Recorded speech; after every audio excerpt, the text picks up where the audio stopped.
Evil wears many forms. Sometimes it drips with fangs and blood, and sometimes it stands indifferently from behind a white picket fence. From the shambling corpses of late capitalist zombies to the quiet, gnawing dread of suburban sameness, horror doesn't just lurk in the dark. It's in our neighborhoods, our doom scrolls, our daily lives. Welcome to Friday Night Horror, where we pull the mask off every nightmare, one scream at a time. Hello and welcome to the inaugural episode of Friday Night Horror, baby. I'm gonna put some fanfare in here. Woohoo! Me and my friend Ed, my IRL friend, who I don't know. I don't think I have any more. I have IRL friends, and the reason I wanted to do Saturday morning nostalgia. Well, there are a lot of reasons, but first of all, real quick, let's do this right.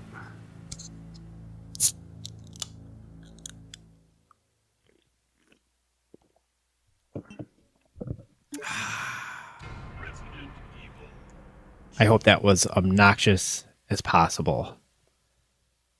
I don't know, I'm feeling my vril is high right now, but my annoyance is also high. This could be a very reactionary podcast. We'll see how it goes. But anyways, like, a lot of my friends I haven't seen in a while, and maybe that has to do partially with having a kid. Maybe that has to do with the fact that I become more antisocial over the years. I don't know, but we got a lot to get into today. My goal with this is to release a full playthrough, just the A playthrough, but I am playing through the B scenario of OG Resident Evil 2. So the reason I'm doing this, there's a number of reasons, but I guess the primary reason, and I'll get into the other reasons as we move along here, is because Resident Evil 2 and Resident Evil 3 were just released for free on the PlayStation Store. So I remember I got a pretty hateful comment when I released my Ada Long video over a year ago at this point, chastising me because of like some inconsistency. Like I didn't... Something about the end of the game I got wrong in OG Resident Evil 2, and some crazy person sent me online on the YouTube comment section like multiple paragraphs telling me like how much of an idiot I was and how I like should be ashamed of my video and I should be I should take it down because I'm just a poser.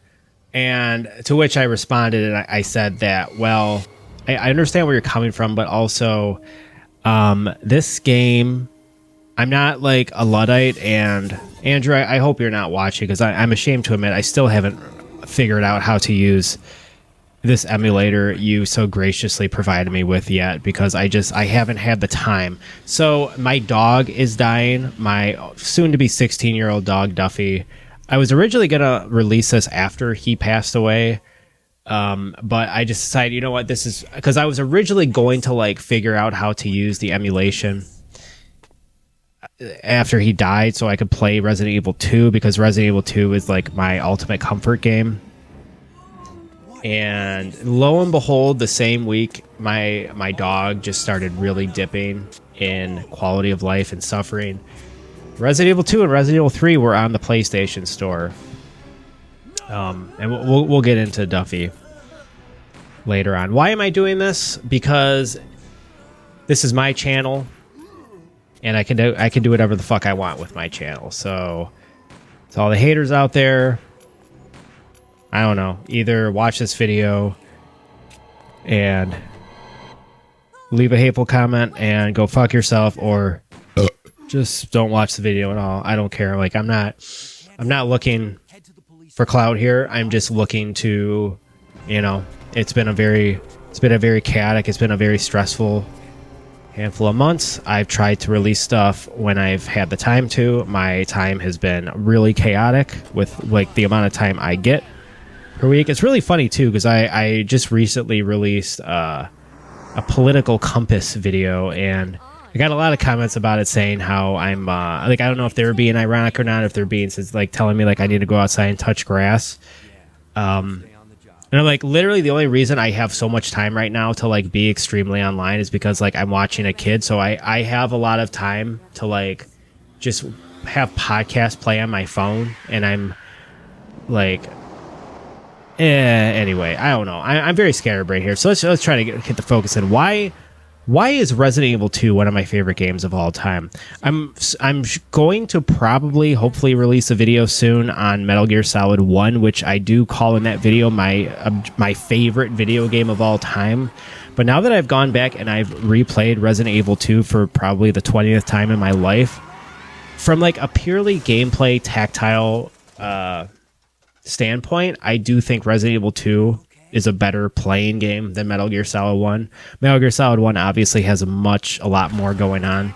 This scene right here with this this intro is so iconic, but this scene right here with like the truck driver who is becoming a zombie just reminds me of Terminator, like that scene at the end of the Terminator 1, where you get this great shot of Arnold behind the truck where he's like just his flesh is just becoming more and more riddled with bullets, and he's just deteriorating. It's great. Now in the B playthrough, I'm playing as Leon here. In the B playthrough, you are as Claire, and you're on the other side of this fire. And I am going to try here to get Brad Vickers. So for those of you who don't know, there's like a little Easter egg where if you don't grab any of the items leading up to like the little underpass leading to the police station, you find Brad Vickers, the pilot from the first game. So we get the Kino guy here, Gunshop Kino. I can't remember his name. Freeze. Oh, sorry about that. I thought you were one of them. Hold your fire. And that we won't see it in Claire's because Claire doesn't see this guy in the B playthrough. But he's very sexist towards her. He says, "Sorry about that, babe." And he's Canadian, which I also think is very funny.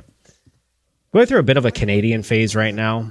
All my like favorite content creators are Canadians.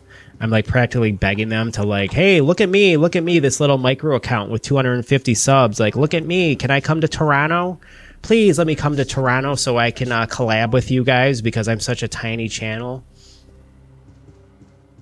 Even though I'm like probably relieved right now that they haven't like summoned me out to Toronto because it's very difficult for me right now to get just a few hours away from my kid. So, and it's probably gonna be like just like too stressful for me because I hate driving to big cities. I mean, it's hard enough with another person, but by myself, that just seems like I'm very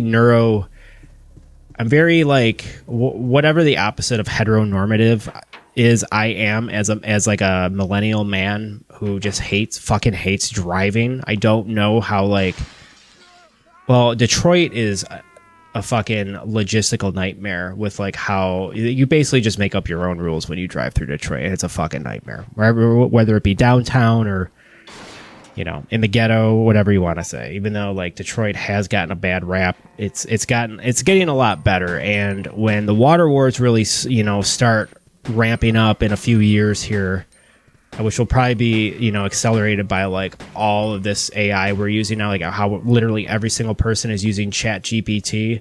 I mean, who knows whether or not how much how much water is needed to cool down the servers every time like I saw a TikTok where it's like every time a person asks ChatGPT a question, like 15 gallons of water are needed to like cool down the server.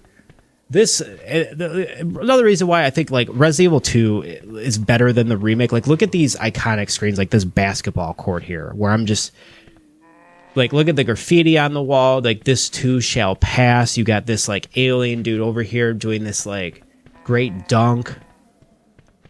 Like, this game is just oozing with personality. And like Metal Gear Solid 1 I guess is a more complete package, but not only is Resident Evil 2 a great playing game, but it has so much style. It has incredible style. I mean, look at every single one of these pre-rendered backgrounds and camera angles are so different. Like, this is you don't get this type of like cinematic flair. Yet even something like a Metal Gear Solid 1, I would argue. Metal Gear Solid 1 does it in different ways. But yeah, just like the fact that every new screen has like a new camera angle is something that like OG Resident Evil, that's why I will always simp hard for OG Resident Evil. And while I really do, I like the remake of Resident Evil 2 a lot. I like both Resident Evil 2 and Resident Evil 3 remakes. I definitely think Resident Evil 2 is a better remake. But like Resident Evil 1 through 3 are probably my favorite. Like the original PlayStation Resident Evils are my favorite.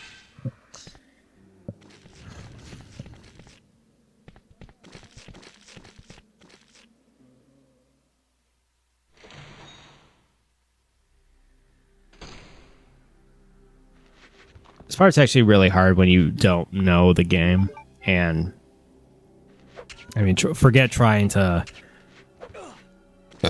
get the Brad Easter egg early on.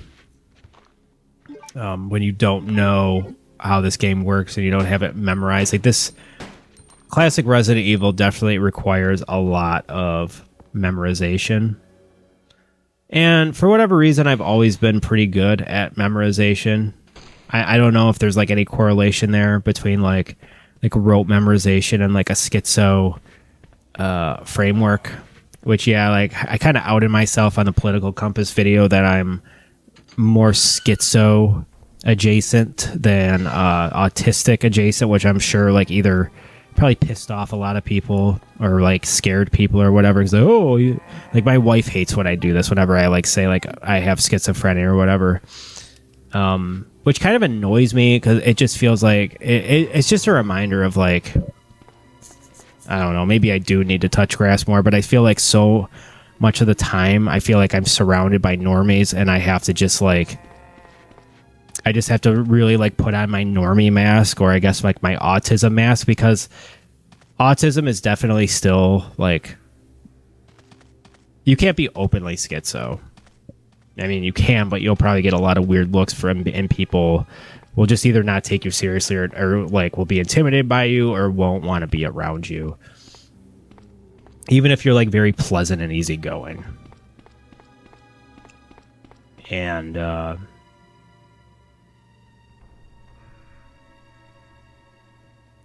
here we go. We're outside the iconic Raccoon City Police Department, the RPD, and now we are inside. Look at this. Look at this. So you thought the mansion in Resident Evil 1 was majestic? Look at this. This fucking former museum turned police station designed by a crazy person.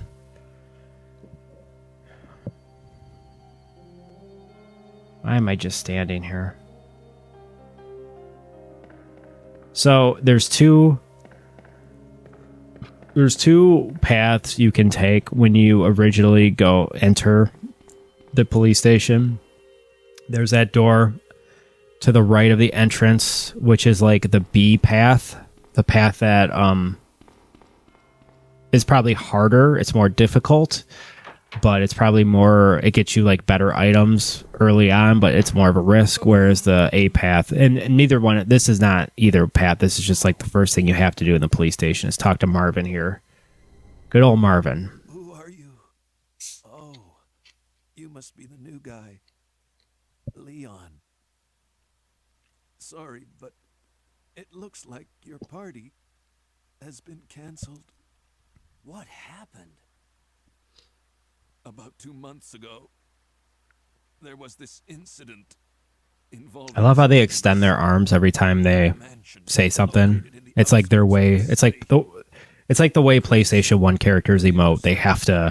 They're very dramatic, which I relate to because I myself am very handsy when I'm talking and very dramatic also. My wife thinks I'm too dramatic at times, and yeah, she's probably right. In my natural state, I am a pretty dramatic bitch. Hang in there. Don't worry. I'm just gonna shut up during these cutscenes because they are pretty good, even though the voice acting is, Here, take this key card. You should be able to unlock the doors in the hall with this. Now go. But Just go. Fine, but I'm coming back for you. Just hold on. Leon Kennedy would, of course, become a household name with Resident Evil 4, where he's like a completely different character. In this game, he's very like reserved. He's shy. It's his first day on the job. He's a literal rookie here. He's in over his head. Yada yada yada.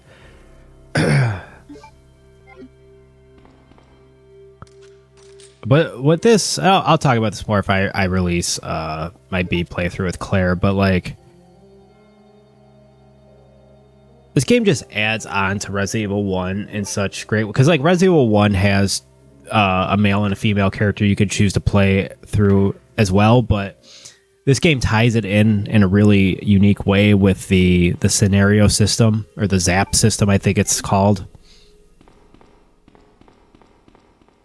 I'm so happy I finally get to play this like legally on a PlayStation 5.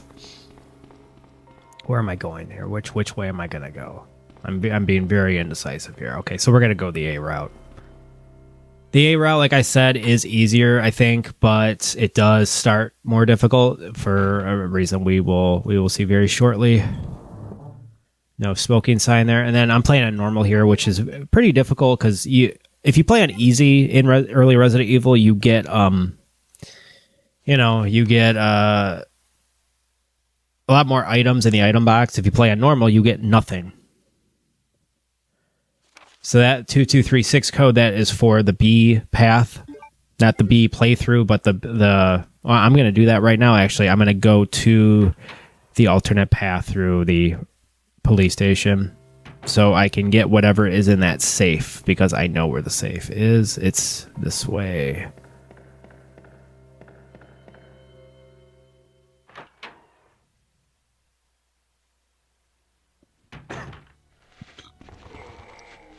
Ton of zombies there, but you can just run into the blue door. There's also a lot of zombies in here.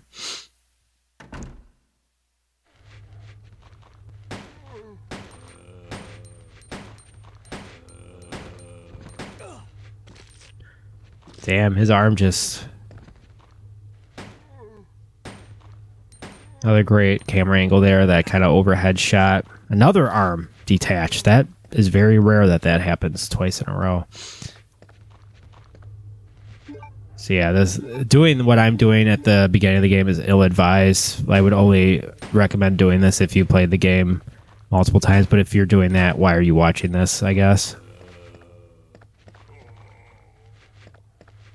Yeah, I'm struggling here.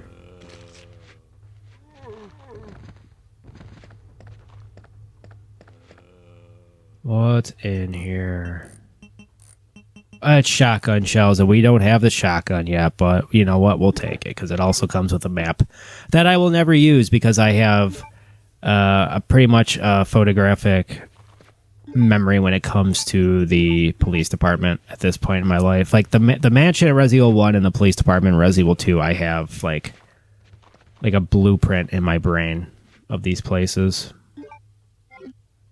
I remember when I was first playing this game, like I thought these spaces were like so big and overwhelming, and I would spend like 4 hours on a Saturday, like literally 4 hours, not making any progress and just like wandering around aimlessly in these spaces. I wouldn't say I was having a good time either. Like I was bored and I was pissed off and frustrated. And this was like in '98. This was before I had dial-up. Like, yeah, I'm old. I'm 38, bro. I'm closer to 39 than I am 38. I'm a fucking hyper online millennial with gray in my beard, and well, I'm not balding yet, which is nice, I guess. My back is killing me from like having to bounce my kid all the time. Like my body feels like it's breaking. It is like, this is the most my body has ever ached. I have to do stretching at night before I go to sleep just to maintain. It's something right now that me and my wife are like really at odds on. Oh, right here, desk is locked. So if you're Claire, she has the lockpick in this game. The women always have the lockpicks in these games, which I don't know what to do with that information. But yeah, if we were Claire, that we could just unlock that and get whatever it was. I think it's either like a first aid spray or handgun ammo. Leon gets the lighter as his, I guess, sub item. So that panel will be important later. And we are about to encounter our first liquor, which we're not in Resident Evil 1. This is a Resident Evil 2 creation.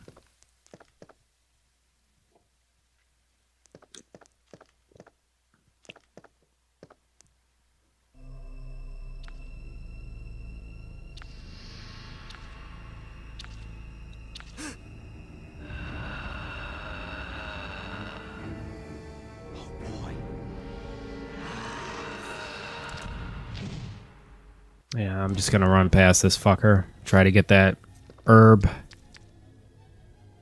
Yeah, the Resident Evil protagonists smoke weed to heal up, which I completely vibe with.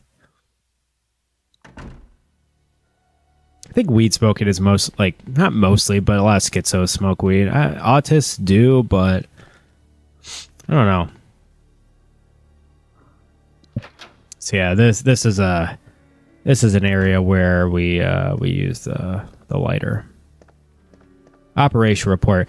The Raccoon City Police Department was unexpectedly attacked by zombies. Many have been injured. Even more were killed. During the attack, we have decided to carry out an operation with the intent of rescuing any possible survivors as well as to prevent this disaster from spreading beyond Raccoon City. Scarcity of armaments and ammunition. Yeah, I just sound like a fucking Canadian here. I'm gonna stop trying to read this because I'm going way too fast. So the reason I mentioned my friend Ed earlier is because we used to do a horror podcast called Friday Night Horror. So like the arc of my career has been like I do a lot of unsuccessful podcasts with my friends, and then I now I'm doing an unsuccessful podcast by myself. So. It's the circle of life, I suppose. I know I sound very bitter. I don't know why I sound. It's just, man, having a kid sometimes is just like I'm getting like I'm doing this right now. Like this is what I'm doing with my the spare time I have, and this is inside baseball. This is only for like. I don't know. I'm recording this in chunks. There's no way you're like this is not. If this ends up being 4 hours or whatever, this was not done in one take. This was probably done in like a couple, maybe 3 hour-and-a-half to 2 hour takes.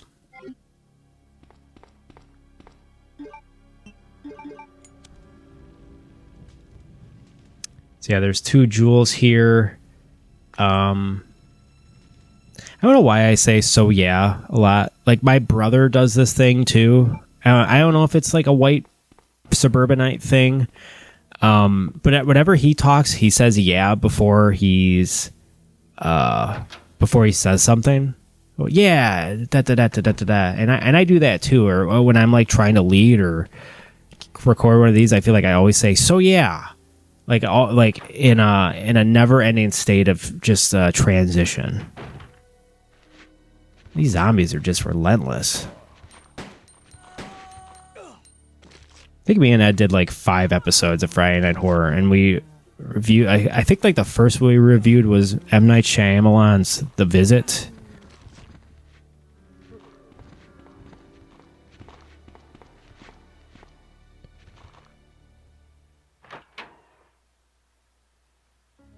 I'm mentioning Ed because I've had Billy and Andrew on the show. I guess this is like my desperate plea to like get Ed on as a guest, even though him doing this at this point of our lives is probably as likely as me becoming a successful content creator. But I guess a man can dream, right? A few of my dreams have come true, but this one is yet to come into fruition. Not doing one with. Man, there is something to like. I don't know. When I quit my retail job, which I know I talk about a lot. This is a very personal. Like I'm just riffing here, so like this is probably just for like real ones, which if you know who you are. But man, near the end there in like 2018, 2019, I really started to become like antisocial again. I've always been kind of like generally antisocial, but I've always like hung out with people. But like when I hit my 30s, I really wanted to stop going to the bar, and it just became harder and harder to talk to people. And I feel like now I just feel like one of those I guess Gen Xers who are like always working, who makes the excuse that like they're just really bad at catching up with other people like in their lives. I'm always like pretty aware of who's in my life and who I'm talking to, and texting does help in that regard, but it's not the same as talking on the phone even, or FaceTiming, or I mean, ideally you want to see somebody in person. The problem with that for me is like I don't know, I become such a private person that it's a lot. I mean, this is introversion, and this is like a J-Reg thing, but like he thinks like introversion is a mental illness, and I definitely like agree with that. I think a lot of introverted people kind of like abuse their introversion and will like I don't know, talk shit about their boomer parents without realizing that like they're sick, they're unhealthy themselves. Yeah, there's like something to introversion that isn't very cool, and I think we're still kind of locked in this like era of like introverts thinking they're like oppressed or something because other people just zap their energy. And in like post-COVID world, it's become very socially acceptable just like not do shit on a Saturday night or whatever, you know. Like I just got back from Chicago. I saw Oasis with my brother. My brother's 10 years older than me, so he's like clearly Gen X. And, you know, we didn't have like a great relationship when we were younger, but we're pretty cool now. But we are very different people, even outside the age, the ridiculous age difference. He's like, he constantly needs to like fill awkward silences. So like, from where I live, which is Southeast Michigan, Metro, Detroit, whatever, getting to Chicago is like a 5-hour drive. So that's 10 hours both ways. You got somebody who's in the car who like kind of wants to keep himself and just kind of vibe and chill and listen to music. And then you have another motherfucker who like can't go 10 seconds without a silence. So that's my brother. My brother loves to like chit chat or ask questions. And I get it. Like I'm a curious person myself, but Jesus Christ. My brother doesn't watch my content.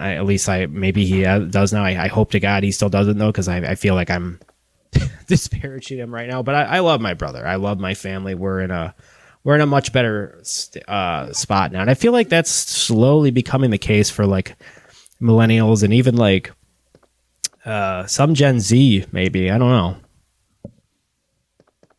I still do think though that a lot of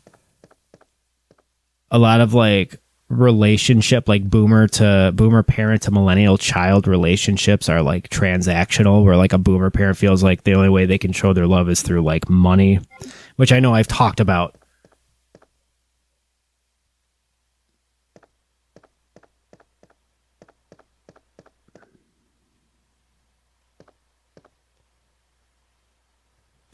Chris's diary. I talked to the chief today once again, but he refused to listen to me. I know for certain that Umbrella conducted T-virus research, but the entire mansion went up in that explosion along with any incriminating evidence. Since Umbrella employs so many people in town, no one is willing to talk about the incident.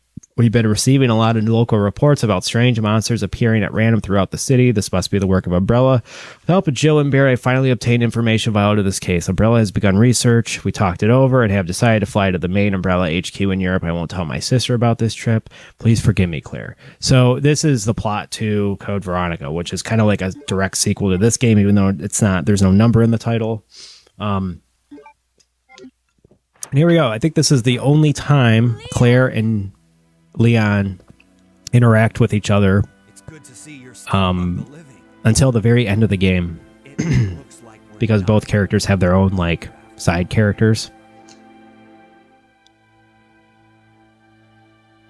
So yeah, the reason Claire is in Raccoon City is because her brother is Chris Redfield, who was the main dude character of the first game. She's just kind of like a student civilian. He's, you know, like a special forces cop type. And then, so he's off to Europe because that's where like Umbrella's headquarters is.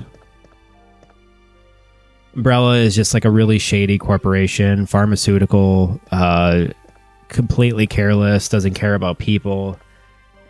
So kind of like the tech bros of the, if you want to like get all relevant about it.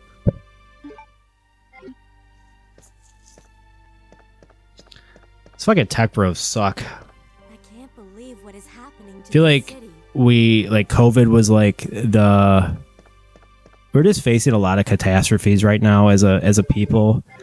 And I got the shotgun, which is a game changer. But yeah, COVID was like the last like really big capitalism catastrophe that we kind of like crisis averted.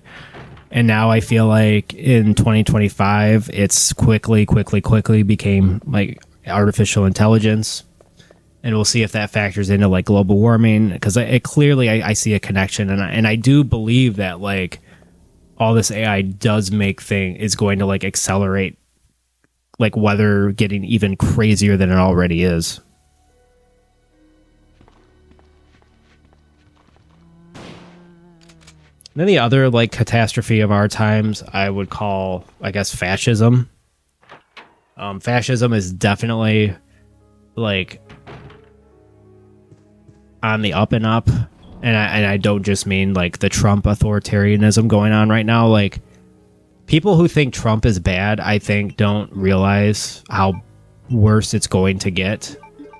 And I hope that doesn't. I don't know. It's like, live your life. Don't worry about it too much. I mean, things will happen. The good things will still happen in your life, even if fascism becomes more prominent. But I guess like what I mean is, you got these people on the far right, which isn't Trump anymore. I would say Trump is more center right now, which if you've watched my videos and you watch other similar political content, you probably already know. But like, I guess the main one right now who's like really blowing up, who like it didn't seem fathomable to like 10 years ago, is Nick Fuentes.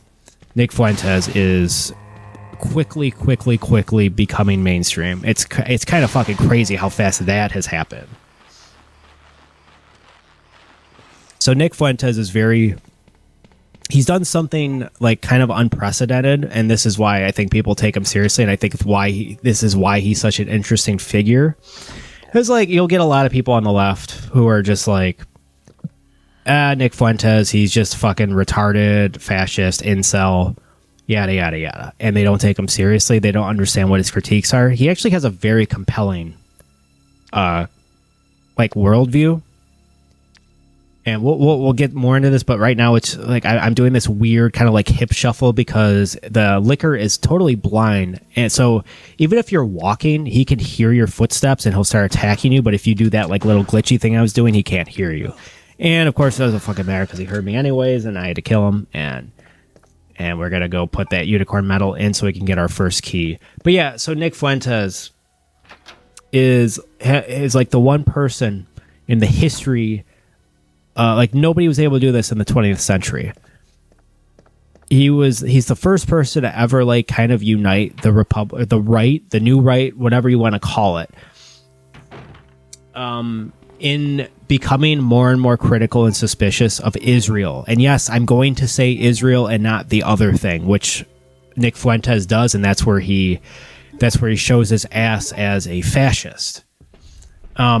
And the left right now, you know, if you're pro-Palestine, you're obviously very critical of Israel and its influence on the U.S. government. Well, Nick Fuentes is doing that, and he's kind of like waking up the right to all this, because there is this thing on the right like called Christian Zionism, which if you know what the Daily Wire is, Ben Shapiro, you know, like the very kind of, and like even like Fox News, like they're very Christian Zionists, meaning like.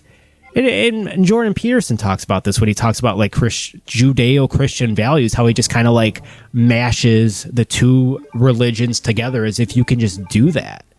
like that's kind of what's happened with the right. So you have this like split in the party now where you got these like Republicans who are like on the extreme end who are now believing that like that there's something really fucked up about the relationship going on between America and Israel, and how Israel seems to have all this influence on American foreign policy.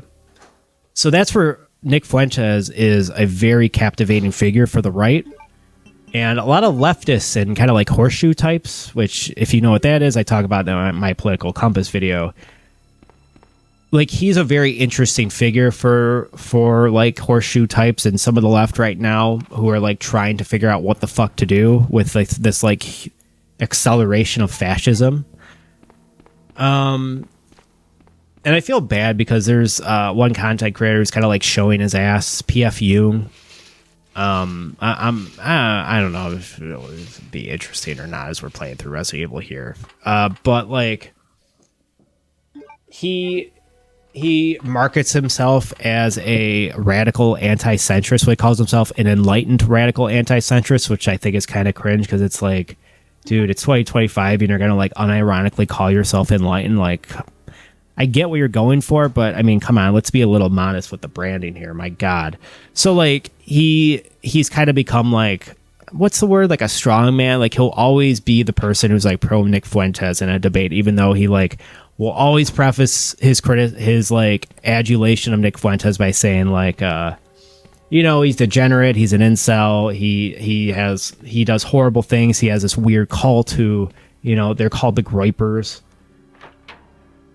And he had a debate with Big Joel, who's like a really big YouTuber on the left, part of BreadTube, whether or not he likes that, well, whatever. But Big Joel pretty much just like embarrassed him in the debate, and now PFU is kind of like taking time off of YouTube even after like posting a video every single day and becoming like so content pilled, where he kind of just made an ass of himself and was saying like weird shit, just trying really hard to defend Nick Fuentes. And it got really out of just kind of cringe. And he's like rethinking everything now as a radical anti-centrist. Like, I'm not entirely sure what this like project is or what this goal is trying to do with Nick Fuentes. Like, are they trying to, or are we trying to flip him because he's like young, he's still in his 20s, he's still impressionable or whatever? Because Nick Fuentes he'll say like, oh, I know this is just like a stream that nobody's gonna watch, but I still don't want to like use certain terms, but like he's obsessed with the JQ, which if you don't know, like JQ, just fucking put it together. He talks about like it's too conspiracy related, you know, it's just too conspiracy related, and it just gets really kind of just you know what the kid's about. But he has this really compelling critique of Israel's influence, and he kind of ties it into like how the neocons have become influenced by Israel over time. And he's one of those like 9/11 truthers. It was really funny. I pissed my wife off because I was like, so do you still think 9/11 was an inside job? And she's like, yeah, I think it was done by the Zionists. And I was like, you know, that's what Nick Fuentes believes. She just gave me a look like she was gonna kill me. But yeah, I don't know. He thinks that like 9/11 was orchestrated by the Zionists because, well, he wouldn't just say Zionists, but I'll just say Zionists. In order so they could like finally get Saddam Hussein. And then they did, and then it was just like that's when the, you know, because they couldn't get him in the first Gulf War, which again, like I don't know enough. I haven't researched the topic enough, but if you don't know anything about like geopolitics or history and you like hear Nick Fuentes talking about it, it does sound compelling and consistent enough. And I'm not saying I agree with it. I'm just saying like that's what's so like dangerous about him is, and this is what kind of like really irks me about the left, like the people on the left who like virtue signal and like won't take Nick Fuentes. They're like, they can barely even stomach the thought of Trump. So like they're definitely not going to like take Nick Fuentes seriously. But like when you do that, you don't even realize what the fucking ideology is. And I understand you don't want to like Because Zizek has this whole thing about, oh, should we have ever listened to Hitler's story? Look what happened there. Like, not everybody's story needs to be heard. But I think if you're like a figure of like high influence or like high potential influence that's saying things that a lot of people like are vibing with, it's kind of like your responsibility, if you're like locked into this, to like fucking understand what, like, why people are so compelled by this. Because I'll be honest with you, like, I'll watch Nick Fuentes and like he's more entertaining than anybody on the left. Because the left just has this whole, like, Nick Land would call it transcendental miserableism, where it's like all we can do, I mean, Nietszche would call it slave morality, but it's the same principle, right? Like, all we can do is like complain about how things are getting worse and worse under capitalism or late capitalism or tech feudalism or whatever you want to call it. Just things are gradually getting worse every day. And that's like the whole left project at this point. It's become completely impotent. And that's why so many people are over it.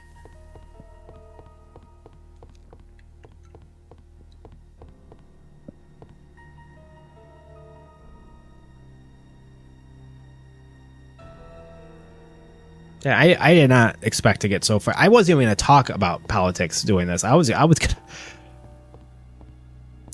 had this whole thing about, like, I was going to talk about Resident Evil and how great Resident Evil 2 was. So let's get back to, like, the puzzles in this game are fine. Like, I like them more than Signalis. I love Signalis, but holy shit, the puzzles in that game make me feel so stupid. And as you can see here, I'm really fucking up this this bookshelf puzzle, which will get us one of the plugs to get into the sewer. The library too is just like such an iconic area in the RPD, with that really haunting piano melody going on, that dissonant melody. I just used to spend hours in here as a kid just trying to figure out this puzzle and just kind of like vibing in here. I mean, they really, this is the dirtbag leftist in me, but they really don't make video games like this anymore. They really don't. And like I said, I really like Resident Evil 2 Remake, and it kind of like completes this game in a weird way where I'm very happy that both exist. But I still would say this game is way better.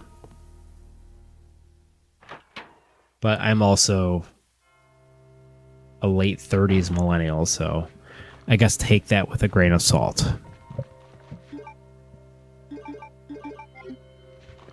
And then you got this second floor pathway here, which is Resident Evil 1 does a similar thing with the mansion, you know, the dining room. There's the second floor of the dining room that gets you to, like, and then there's like these shortcuts, but this game has the ladder where you can make it much quicker on yourself because you could just instantly go up. But you have to get to the ladder first and activate it, which creates a lot of fun shortcuts. So you can see the Dark Souls influence. Like, this game was inspired, I would say, by like Metroidvania type gameplay design, but obviously with like 3D sensibilities. And then Dark Souls kind of took the whole, you know, you're in a very overwhelming, seemingly incoherent space, but then it all starts to make sense or cohere once you like unlock a gate, and then you like realize where the gate was leading to, and it's like, oh shit, this just became super convenient. And that's the gameplay loop of Dark Souls in a nutshell, and there's a lot of that in Resident Evil too.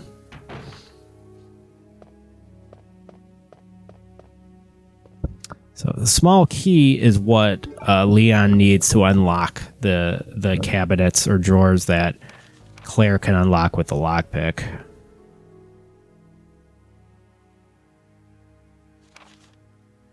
Memo here about that statue puzzle we did earlier where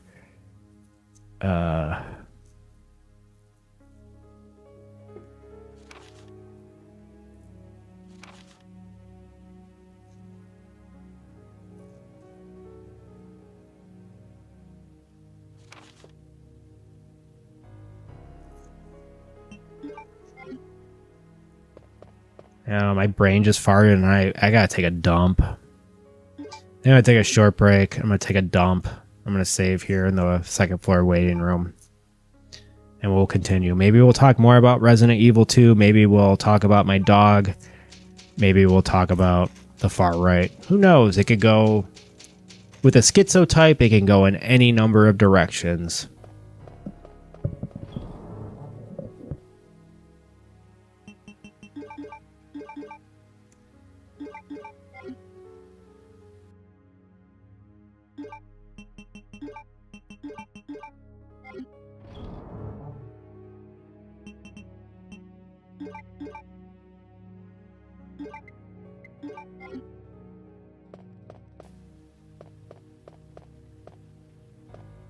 Mic check 1 2.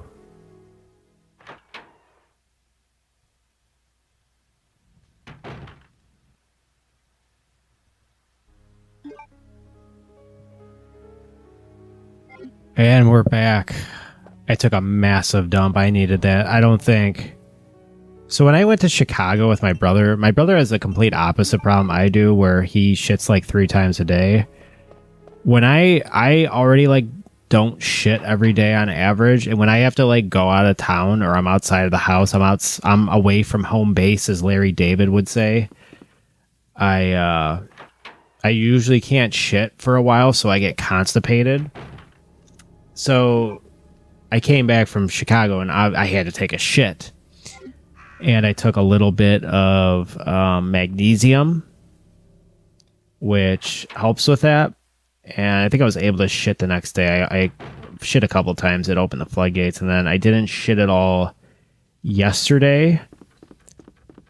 And then so I still have a lot in me. And I just took like one of the most satisfying. I haven't had a satisfying shit like this in a while. Which just tells me I need to be doing this more often. I probably need to be live streaming on Twitch. But until then, I'm just going to keep doing these little things where I'm safe away from like the unpredictability of the present moment. Dealing with like, I don't know, comments. Either that or like, you know, smart alecky comments where then I have to like either come up with something witty to say, or to say like you're wrong or whatever, or the much more likely scenario is I'll Twitch on or I'll stream on Twitch and I'll have 0 viewers, which I don't know which one I would prefer, to be honest with you. Because I do want to become somebody, like I do unironically believe I am somebody who can like provide social capital to the world, which makes me cringe to say out loud. But also like I probably, if the world wasn't heading in like such a like precariously nightmarish situation that it seems to be plummeting towards, if I didn't think that was happening, I'd probably just be more chill and like not do any of this. I would just probably be playing a bunch of video games offline and not talking about them and just living my own life. I don't know, maybe get like a shitty job. But this all seems to like, there's all this like overlap with things being so terrible. And in the job situation, the precarity of the job market is one of those things where we're kind of in this period now where you have the vast majority of people working jobs they don't want to work. And I don't know what to do with that. I really don't. Aside from UBI or fully automated luxury communism. I almost said capitalism again, which is really funny. I don't know. I do like get where the Marxists are coming from, though, or like the Marxist-Leninists, the tanky types who are like, you know, we need authoritarian ruler, and we like everybody has to contribute in their own productive way. Like there is something to having a career, like a job that gives you meaning. I feel like if you're just like if UBI were established and people didn't have to work anymore, I do think there would be some pushback there. I understand that it is naive and utopian to to buy into UBI, because then you're left with the possibility that there will be a lot of people who just will feel even more alienated, because like on top of them feeling alienated, they will now no longer be able to contribute in a way that they feel meaningful, even if it's working a shitty warehouse job that you don't want to. I think the choice should be yours. I don't think UBI necessarily has to be like 100% full scale automation. I think like if you're employed by Amazon and you like your job, or if you're employed by McDonald's and you like your job, who I have still to this day, I have yet to meet somebody who likes their job working fast food. Just saying.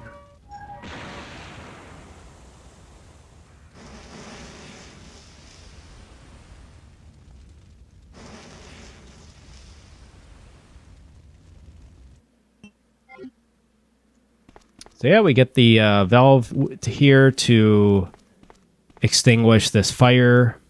We don't see how the plane crash or the chopper crashes. We'll see in the B playthrough how that happens and what happens. It's terrifying.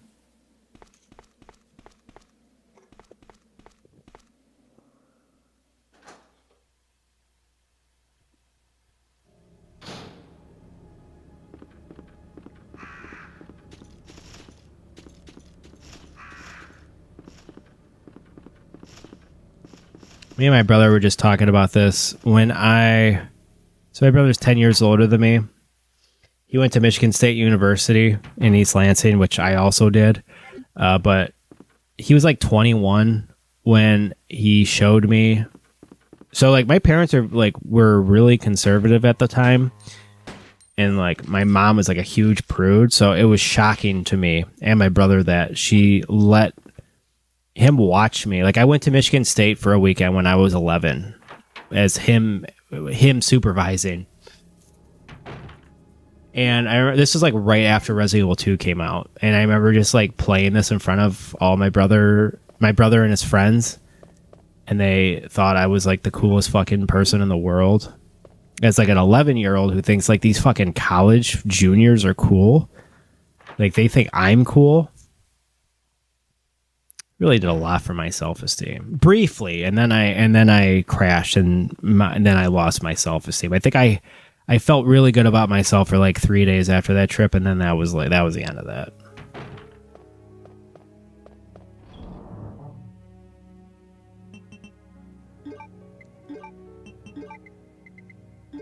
So I gotta return here to put the 2 jewels in to get, I believe, another plug to get out of the police department, and also that door that the helicopter completely ravaged there will be used in Claire's playthrough. We don't have to worry about it as Leon.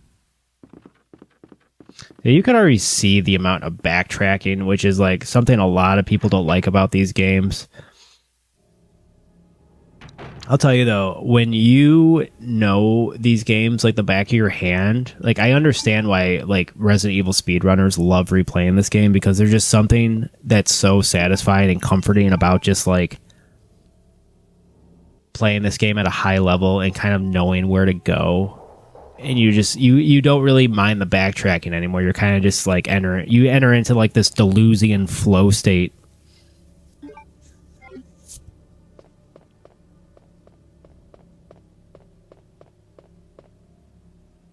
I think that's like the main thing. This might be a little too theory heavy, but I don't know if you're interested. Great.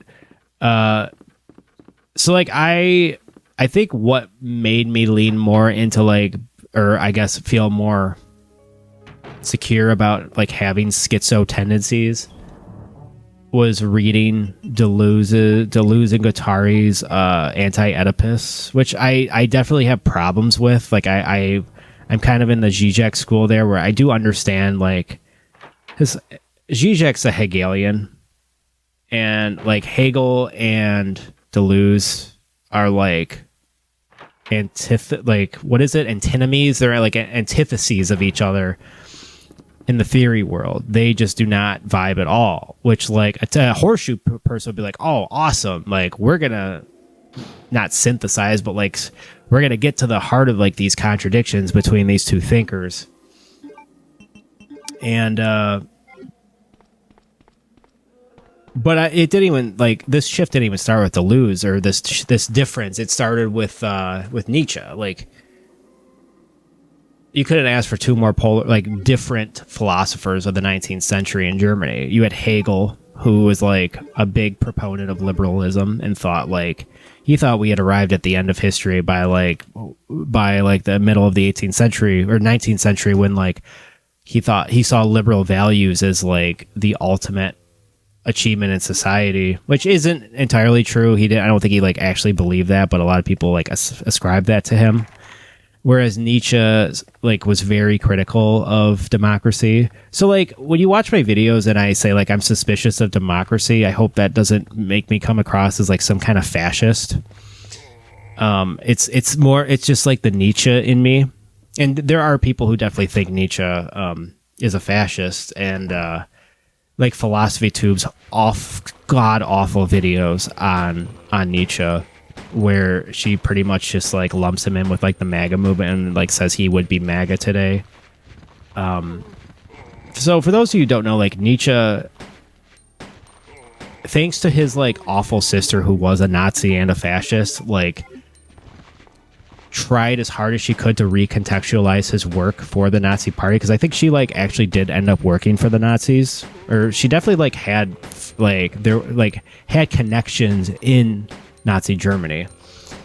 So because of that, you had a lot of leftists at the time who didn't want to touch Nietzsche because he became associated with the Third Reich, even though he'd been long dead by that point. So the reason because of that is because of his sister.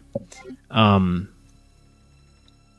you always get these resurgences with Nietzsche on the left without really fully understanding. But the thing I love about Nietzsche and Deleuze is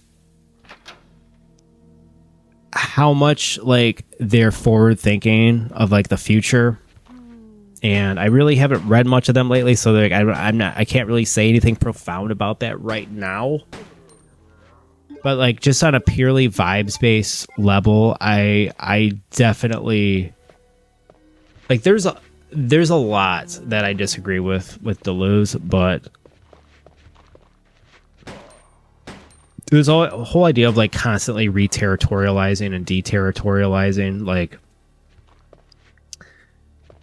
not staying in one space too long, whether that be a mental or physical space, and just kind of having to create these really quick swarms of energy to create something new. And I guess that's the main thing with Nietzsche and Deleuze that I really like, that you don't really get with Hegel or Marx or any of the 19th century German philosophers.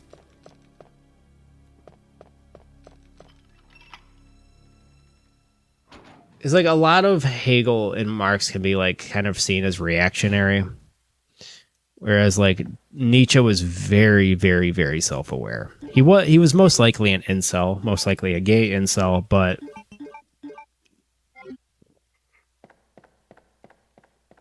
he wanted to completely rethink our value systems.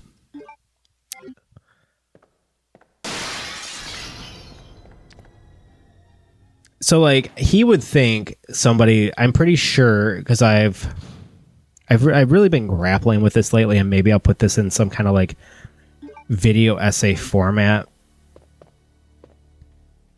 I think Nietzsche would hate Nick Fuentes. And the reason I say that is because Nick Fuentes is obviously very reactionary, but he's a double bind of reactionary, because if you take so there's arguments about whether or not Nietzsche was an anti-Semite, but we do know for sure that Nietzsche did not like socialism. He definitely didn't like capitalism, but he's interesting in the sense that he did not like socialism either. He thought it was slave morality. And he also believed that egalitarianism just doesn't, it's not pragmatic. He did believe in kind of hierarchy.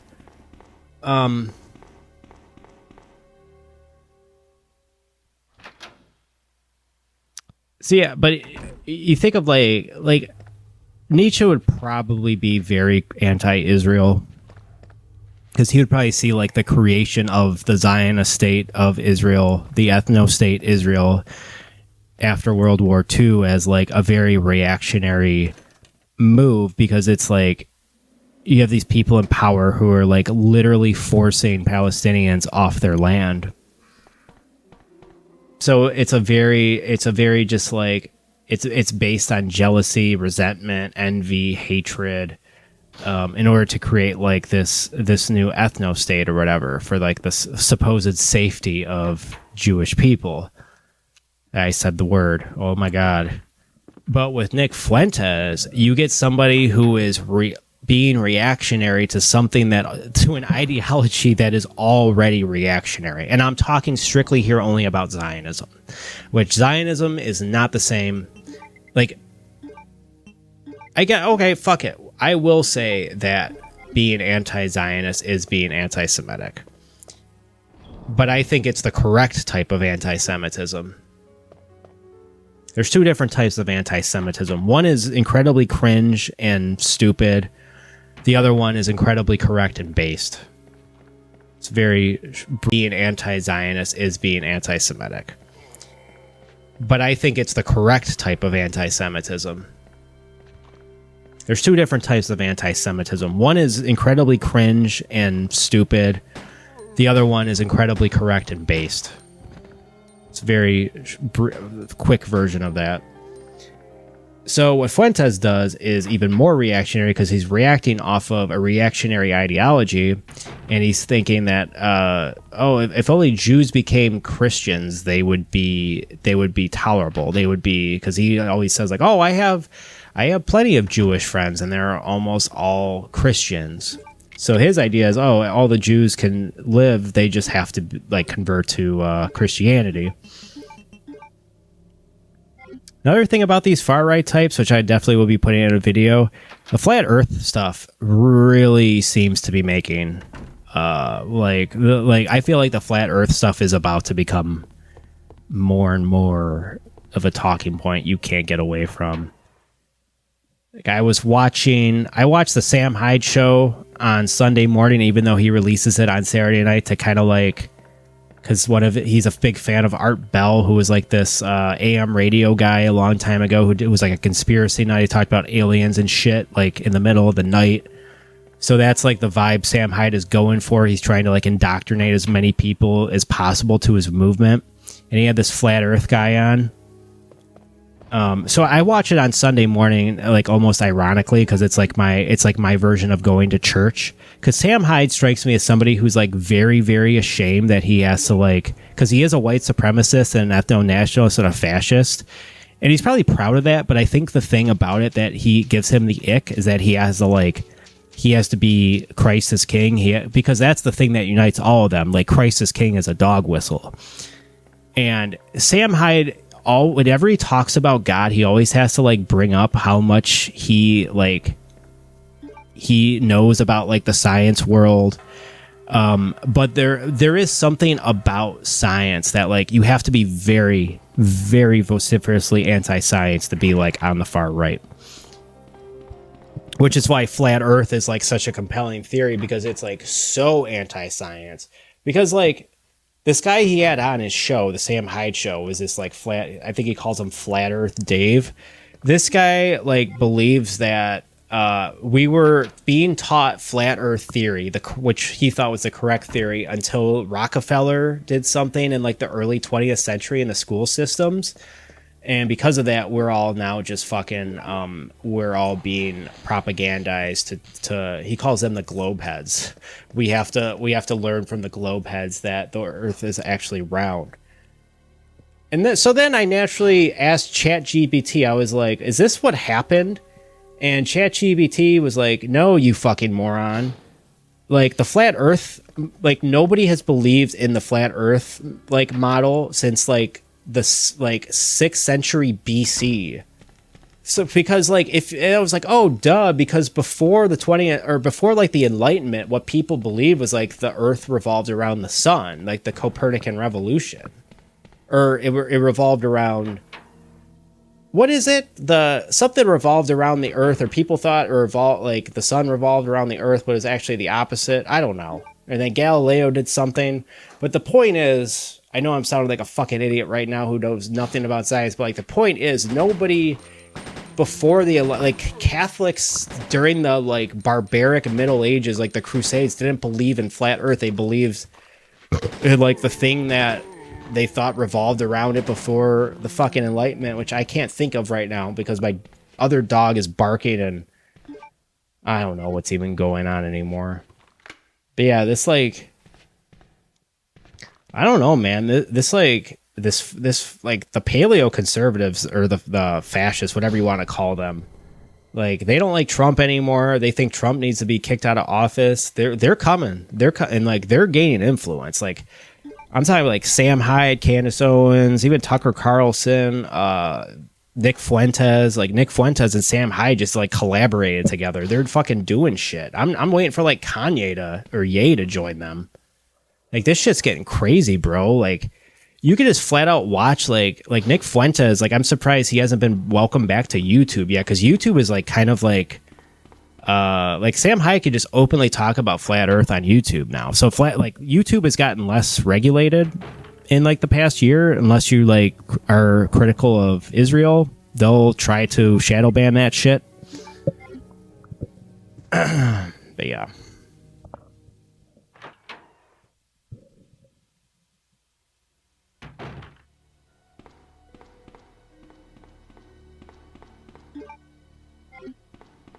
I have this thing called, I think it's called like misphomia, where I can't stand when like I can't hear like other sounds because it's really distracting for me, which I think is like an autistic tendency, not a schizo tendency. But I don't know. Can somebody in the comments like clarify that for me? Like, do people with misphomia, is that more of an autistic thing or a schizo thing? Or is it both?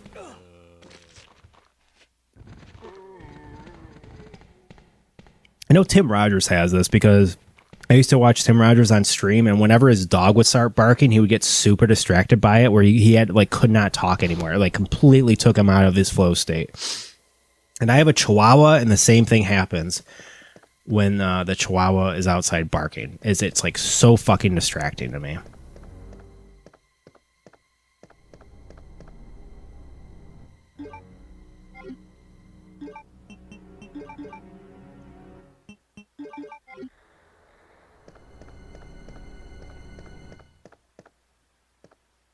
They really pile a lot of zombies in here. A lot. Look at that. Look at this shit.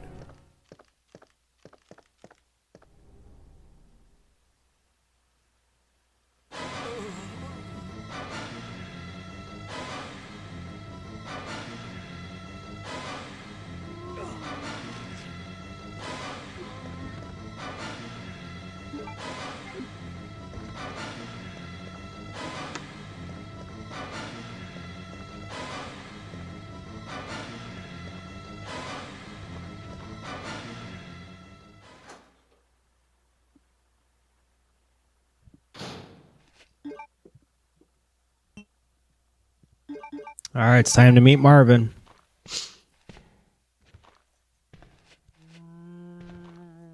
Are we ready for Marvin? Let's do it.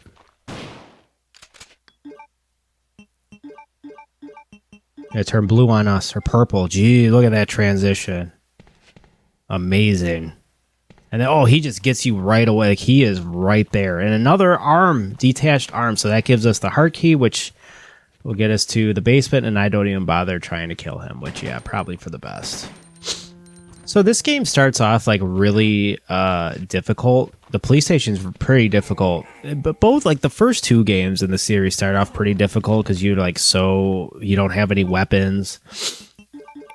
You don't have enough health, or you got to choose, like, do you want to have more health or do you want to have more ammo? Meaning, like, do you just use all your bullets up and kill all the zombies and so have no ammo throughout the game, but you have all your health because you played kind of, conservatively in that regard? Or do you decide to just run, try to, like, avoid everybody, keep them alive, but you're going to take a lot of hits doing that, so you're going to have no health, but at least you'll have, you'll have bullets. I feel like there's two ways to play these classic games, and I like to play it where I guess don't have a lot of bullets. But I'm trying. These zombies are they're killing me here. Look at this. I gotta be in danger. Yep. That'll get me to caution. The two herb package will only get you back to caution. Resident Evil 1 doesn't have the different walking states. When you're in caution and danger, you are always running as if you're fine. Which is definitely, I mean, it makes the game more difficult and annoying in a sense, but I prefer how Resident Evil 2 does it. It's more realistic. I think it's neat. I totally don't get any of the film developed either. That one save room under the stairs has a dark room. And oh yeah, and that reminds me, I completely forgot to go back outside of the police station and kill Brad and take his, I think he has a key that unlocks the I believe it's, I could be wrong, I'm probably wrong, but I think he holds a key that unlocks the wardrobe in that same room with the dark room, where you can wear a custom. I could have done it here. I'm literally about to go outside, but I don't. I decided to take the alternate route through the police station.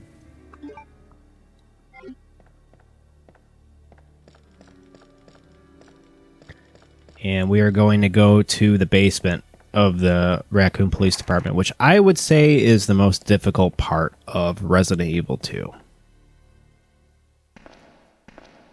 Depending on who you're playing as. I think in the B playthrough, there's like a bunch of lickers down there. In this playthrough, there's dogs.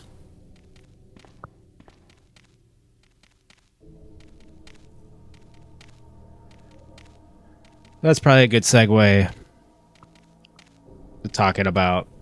So yeah, my dog hasn't passed away yet. He's almost 16. He's like a Westie. He's a mutt. He's got like Maltese in him and I think another breed, but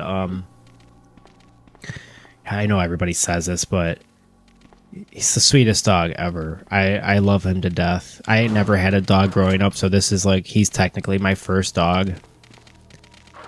And he's just like a little teddy bear, and he has dementia now. So at night, he does this during the day. He's either sleeping, he'll sleep for 2 hours, and then he'll wake up, and then he'll pace around the house for 2 hours. And it's been really hard because like he definitely started to decline hard and fast once our daughter was born.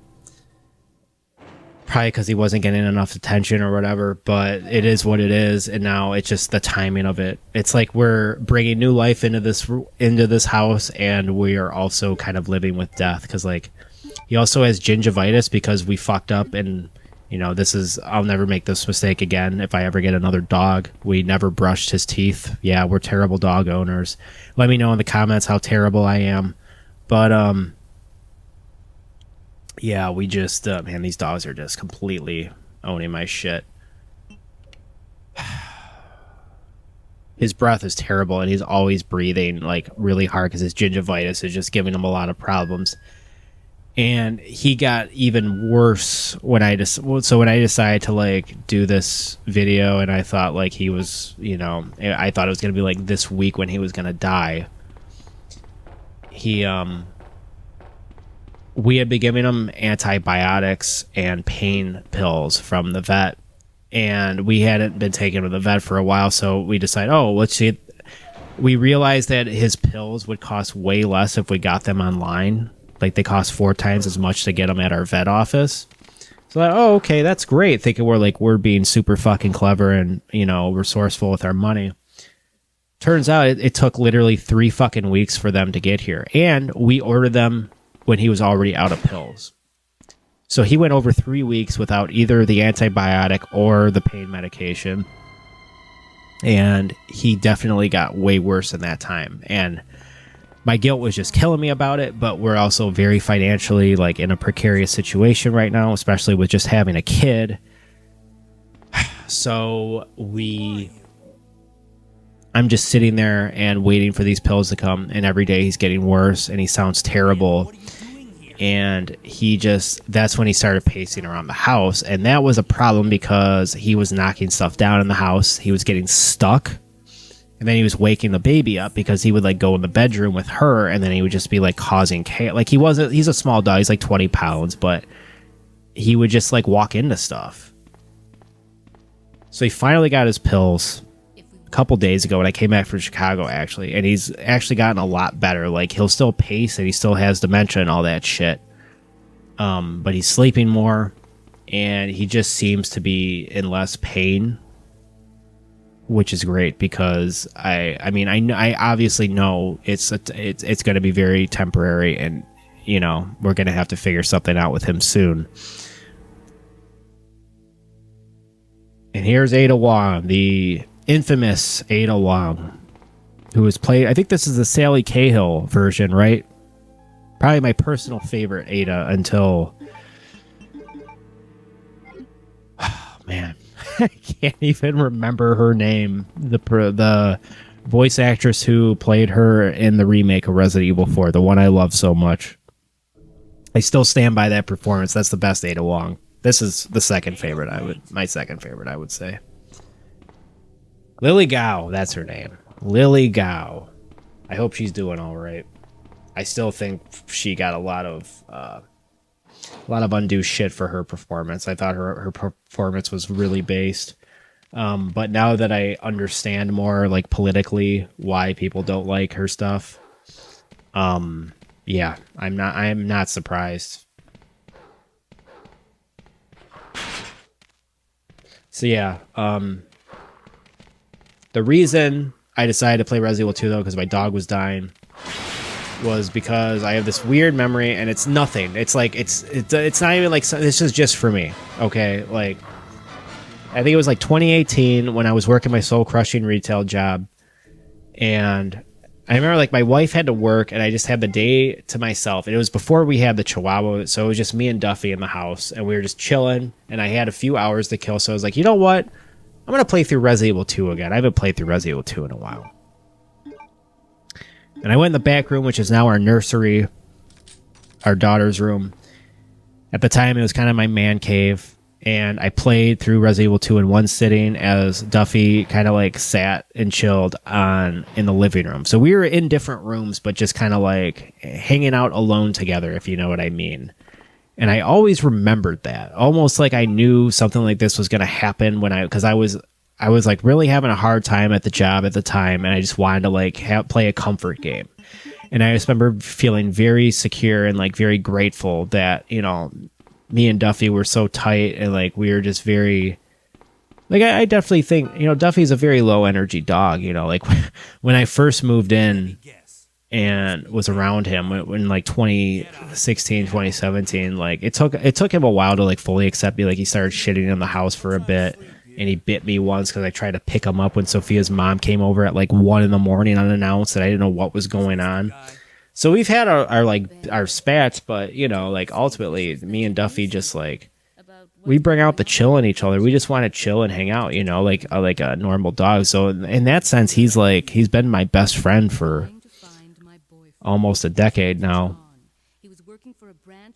And we don't even have to like hang out together. We do hang out together. We'll watch TV. We'll listen to music, and he'll just kind of lay there and, you know, do his own thing. But yeah, for whatever reason, I just remember playing through Resident Evil 2 and knowing he was in the other room, just kind of like sleeping and laying there, and just, you know, and like, you know, it's like when you love someone or something, and you don't always have to be together, you just know that the other person or the other entity is okay.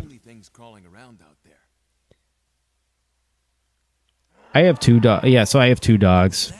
I have Duffy, who's almost 16 and, you know, close to the end, and then I have Chico. We have Chico, who's like 8 or 9. Get out of here before you lead it right to me.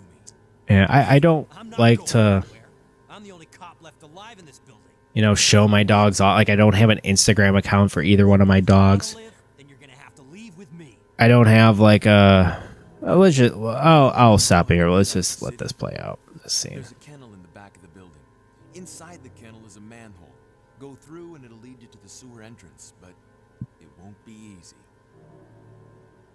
All right, I'm going.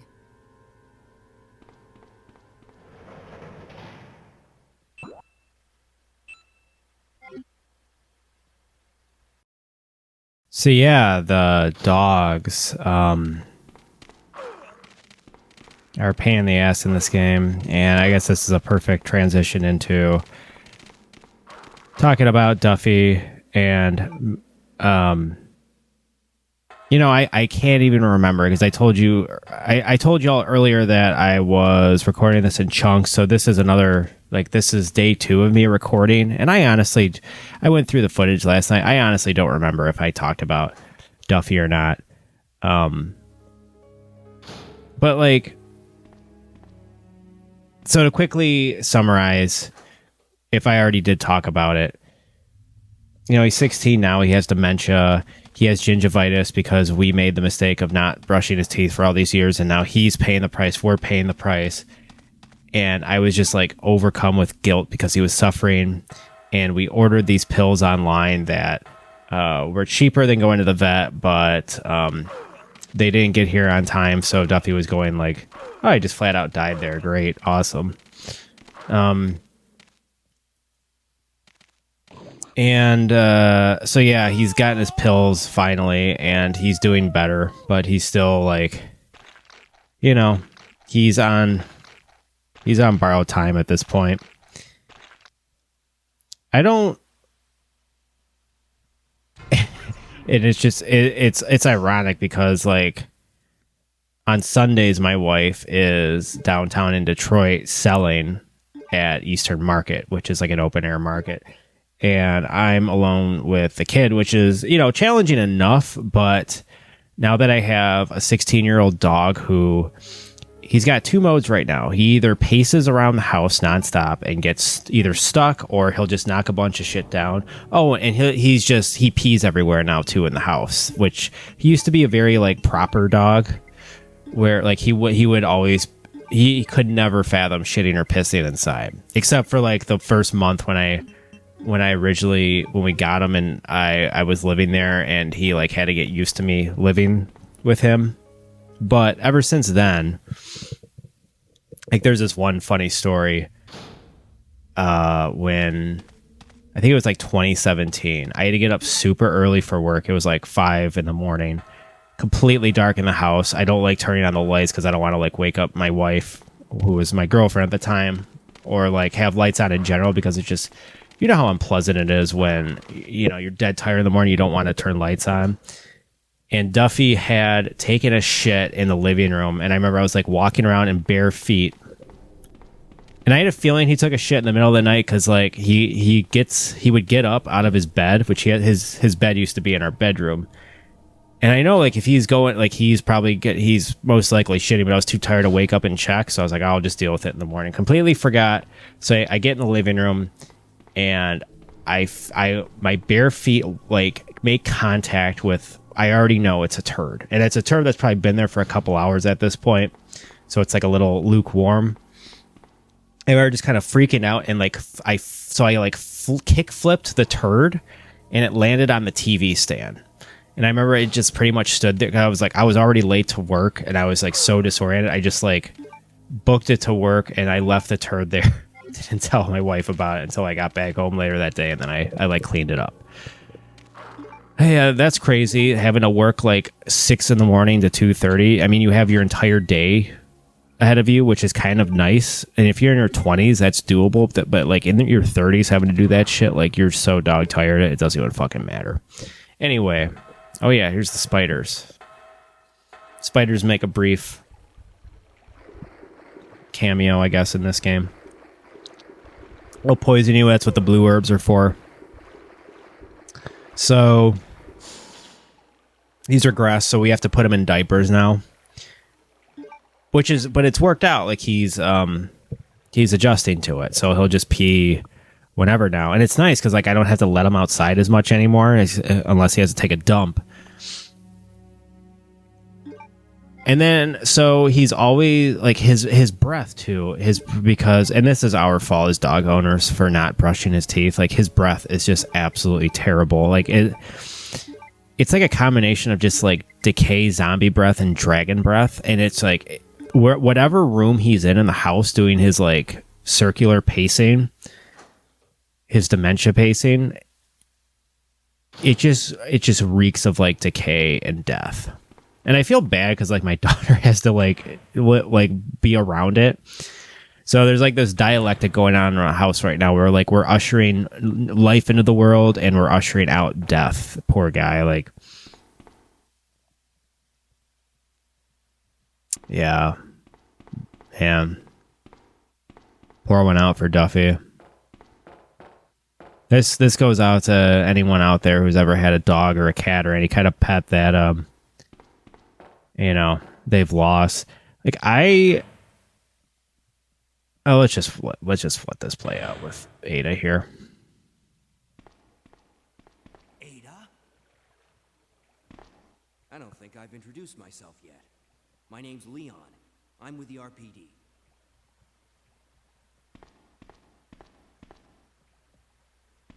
It's a dead end. You think we can get upstairs through this shaft? Give me a boost. I'll go and check.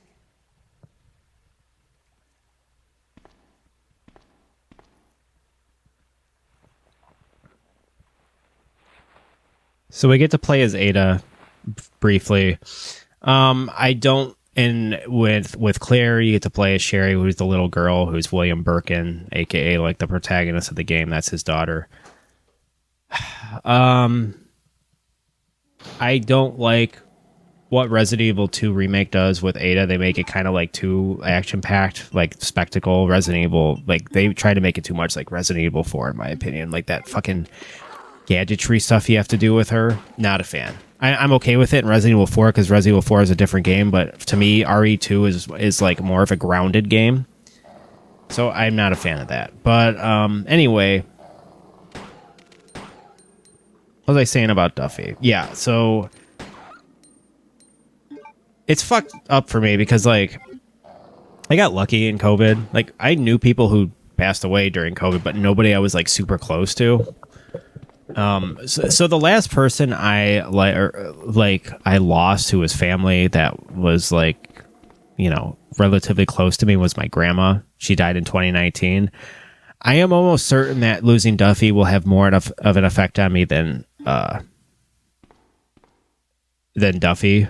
And I told this to my wife because I was like kind of depressed about it. And she was like, she made a really good point about how like it's probably different if you live with someone or something versus like a family member who you don't live with. And I was like, yeah, that pretty much checks out because I've lived with Duffy now for 8 years. I've known Duffy since 2014. And he kind of became my dog in a sense. And yeah, I've lived with him every day for like the last 8 years. And just to like experience so much with him, to go through so many different phases of my life with him. And George Carlin says like life is a series of dogs, and it's crazy to me that I'm 38 years old, 38 and a half at this point, shit, and like I still haven't lost a dog because like my parents never had a dog or a cat. We had goldfish, but no pets proper.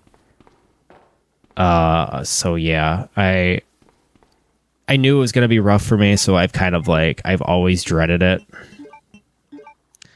And then it seemed to be like around April when we had our daughter and we like got back from the hospital and just couldn't give him as much of attention anymore. That's when he really started to like decline, which has been really hard for me guilt-wise,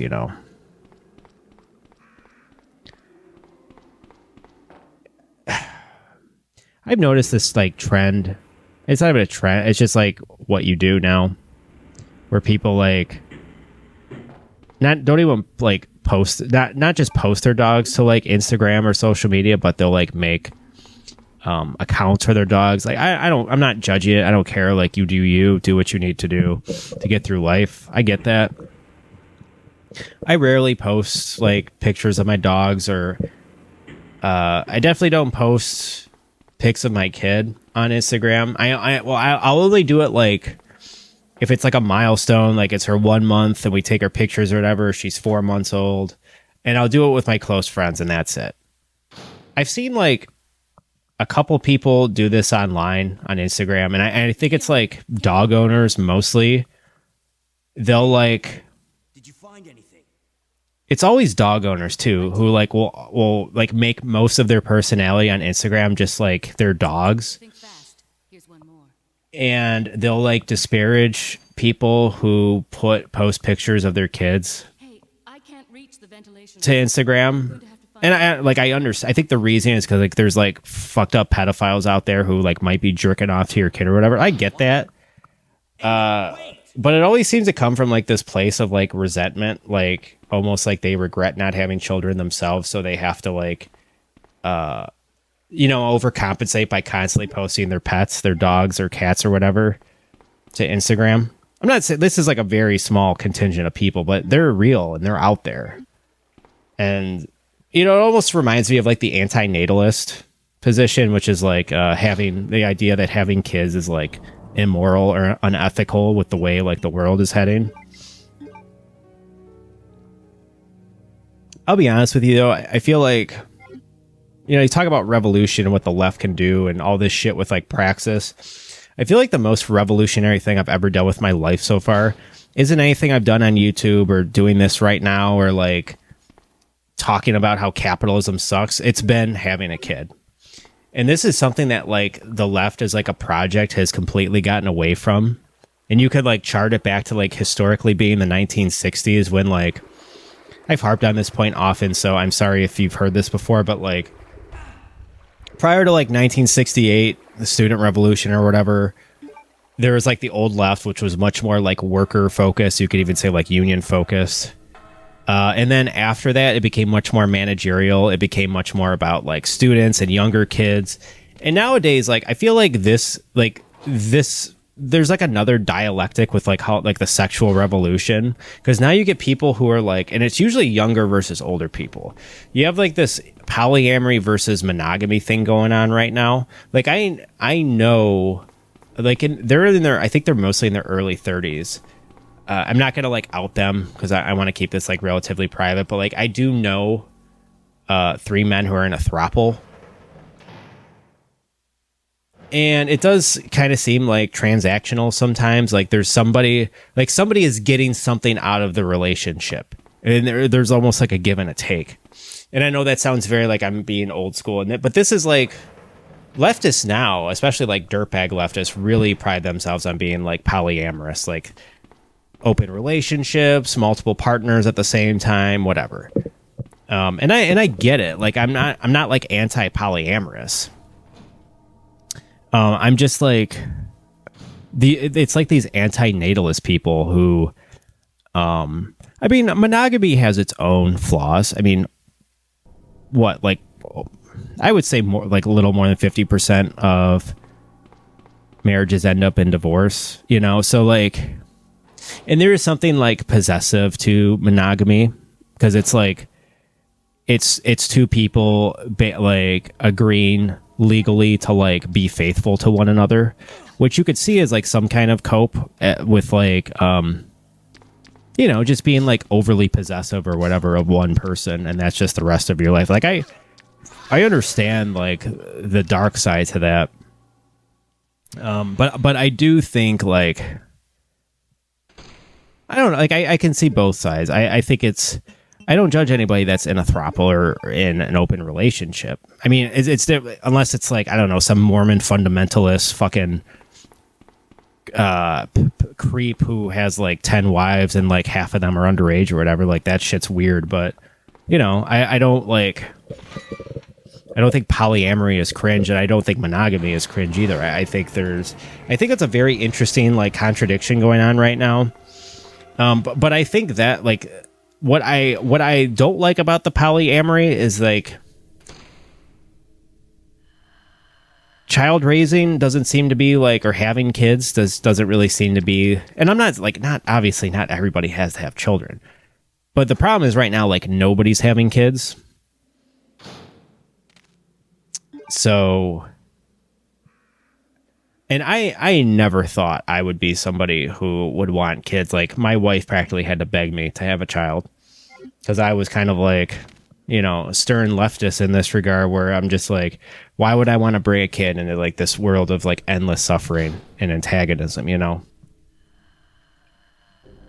But I'll tell you, it's really, I think, ultimately been good for me. I had this fear that I was going to be like, I wasn't going to be online as much or whatever. And I wouldn't be like, I would lose like my smarts or whatever once I had a kid, because like all my focus and energy would have to go into like raising her. But if anything, it's like strengthened it, because it's now like, it's given me like, it's really just forced me to be like really smart with my time and not just wasted doom scrolling or whatever. Which Whitney Cummings, of all people, like, I heard make this point, like once she had her kid, she felt like her stand-up material got like better, and she felt like she was, so it's like, you don't have to look at it as like a give and a take or a sacrifice. It can actually enhance your career, which nobody ever tells you that becoming a parent. You always think like, oh, I have to sacrifice everything to be a parent. And I mean, yeah, it's like physically uncomfortable now because I'm not getting as much sleep, but it's like, I'm in a group chat with a couple of friends of mine who are also fathers, and we were kind of talking about how like it doesn't really, like, general happiness, your happiness is the same. Your general happiness is the same regardless of whether you get like 4 hours of sleep a night or you get like consistently well rest. Because like, the years leading up to like having a kid, the last couple of years, like I wouldn't say I was generally happier in those years because I was getting, 7 to 8 hours of sleep a night versus now like getting anywhere between like 3 to 6. I still feel, if anything now, I think I feel a little happier. Like I feel less black-pilled since having a kid. And I'll take that shit. This is like the, like Resident Evil 2 doesn't do a whole lot with the whole zap system, but this is like the big moment in the game. The keystone moment with the zap system is you go to this weapons shack, which is optional. You don't have to go in here. But if you do, you have a choice between getting just a fucking flat out assault rifle that doesn't have bullets. It just has like a percentage. And then, or you can get a side pack, which adds 2 inventory slots. And you can take them both, which I love, because I think the first time I played through this game, I took both as Leon. And then when I played the B playthrough as Clara, I was completely fucked because I didn't have the side pack or the assault rifle. So yeah, I just chose the assault rifle here for Leon, and I plan to get the side pack when I play as Claire in the B playthrough. I think that's a really neat touch. And again, something that the first game doesn't have.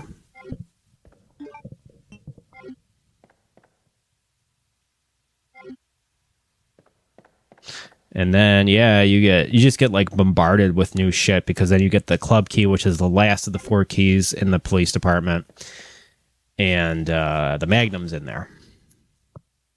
So they're just giving you a ton of shit right now. So actually, it'd probably be smarter for me to get like the side pack as Leon. The reason I say that is because like Leon gets the Claire doesn't get the shotgun. I'll admit, like, I think playing as Leon is more fun because like the weapons are more diverse. I used to love the Spark Shot as a kid, which is Claire's like version of the hunting rifle, which is the customizable shotgun. But I like, I'll spoil this for because I've been playing the B playthrough as Claire, and I'm at the section where I just got the Spark Shot. And I'll tell you, the Spark Shot is kind of ass. I don't like the Spark Shot. You can't aim up with the Spark Shot.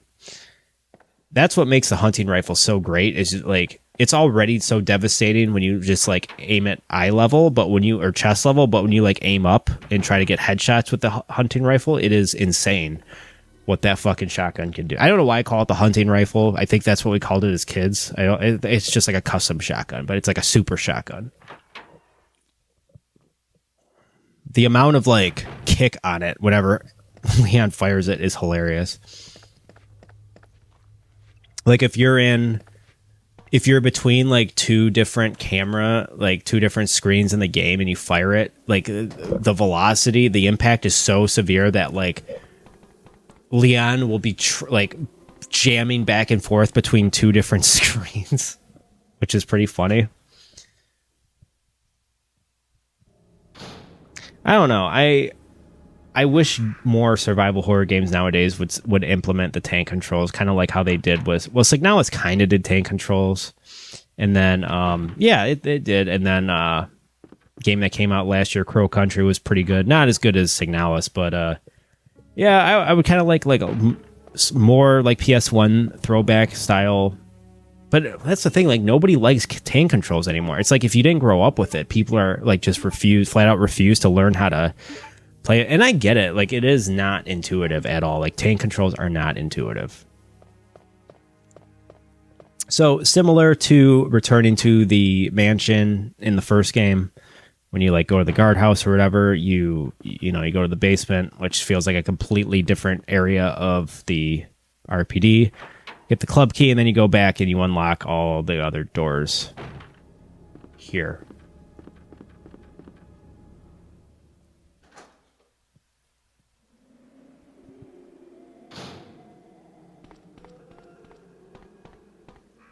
It's crazy to me playing this because I was shocked at how short the sewer section and the lab section in the A playthrough is. I would say like the police station is like 60% of the game, and then the sewers is like 15% maybe.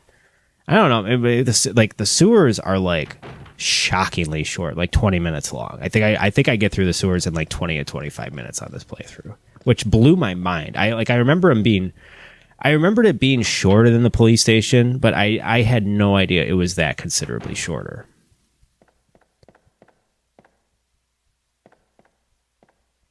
Yeah, I have to backtrack for the Magnum here.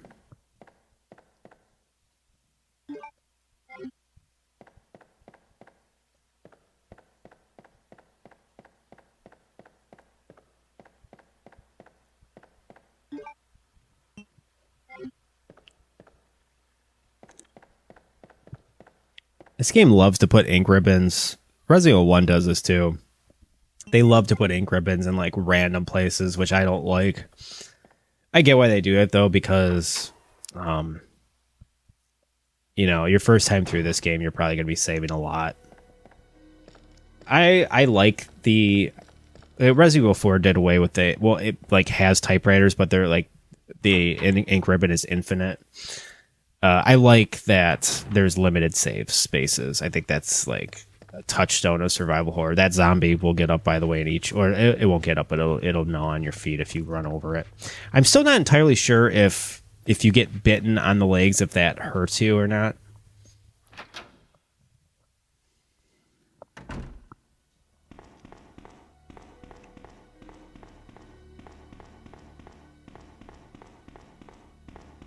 I'm starting to regret recording an entire playthrough because I don't know if I can be entertaining for however long this is going to take me. I'm guessing it's going to be like 3.5 hours, if my math is right here with the with how long I'm in the RPD.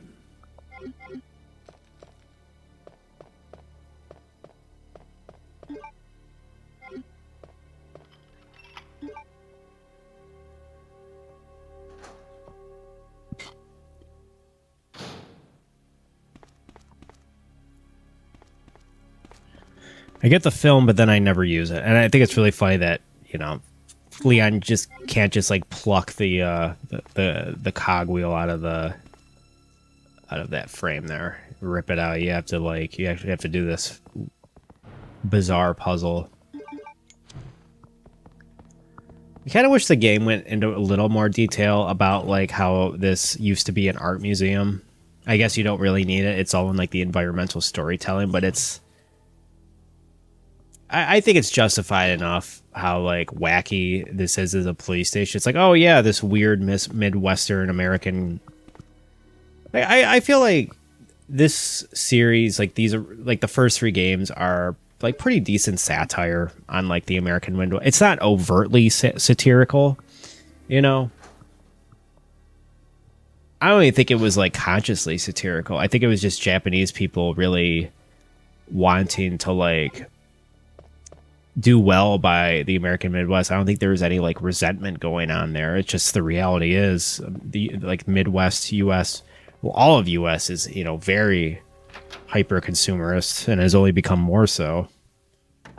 over the years. Yeah, I always thought it was interesting though that like the two biggest survival horror franchises, if we're saying like Capcom's Resident Evil and Konami's Silent Hill, are both like Japanese interpretations of suburban Midwest towns. I always really like enjoyed that. And I mean, they're so different as franchises. I think like I'm definitely more of a Resident Evil guy, even though like I'll admit like or I'll concede that like I don't know, it doesn't fucking matter which one's better. I don't know. I mean, if you put up like Resident Evil 1 through 3 versus Silent Hills 1 through 3,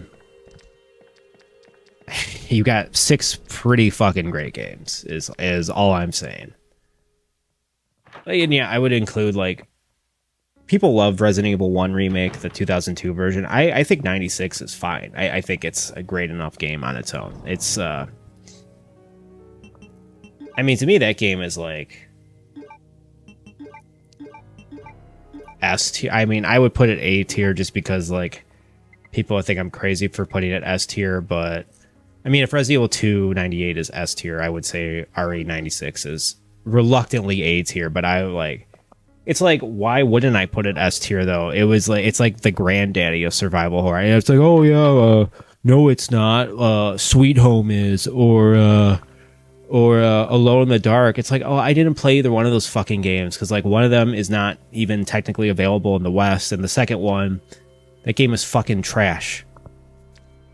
Not gonna play Alone in the Dark.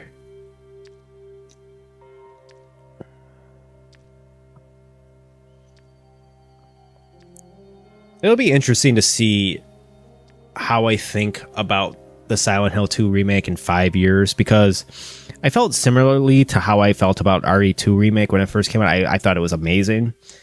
But as the years have gone on, I'm not as high on the RE2 remake. And I was very high on the Silent Hill 2 remake when I played it last year in October. I think I beat that game like 3 times, which I rarely go like re-beat games after beating them. Man, but like they made the combat fun in Silent Hill 2, which is crazy. Like I've never played a Silent Hill that had fun gameplay, you know? So yeah, you can choose whether to use that cord on the, the fuse box with the shutters, and like where like you first see that liquor at the beginning of the police station, or you can put it where that club key door is that leads to the basement of the RPD, which you have to think about because whichever one you choose, it's all in service of the B playthrough. Because the first time I saw that cutscene, I was like, well, what does that matter? I'm leaving the police station anyways. Like I'm never going to go back there. But then you find out, oh, it's because you were replaying the game again as Claire and you got to do it all again. Like logically, I forgot the crank here, but like, logically here, it doesn't make sense. Like Zap system makes no sense. Like linear time does not make sense because it's like Claire and Leon got to the police station together. So how is like Leon doing all these things before Claire gets, it makes no sense that they kind of like overlap as much as they do. But I still think it's like a really cool concept that could have been fleshed out more in the remake, but it really wasn't.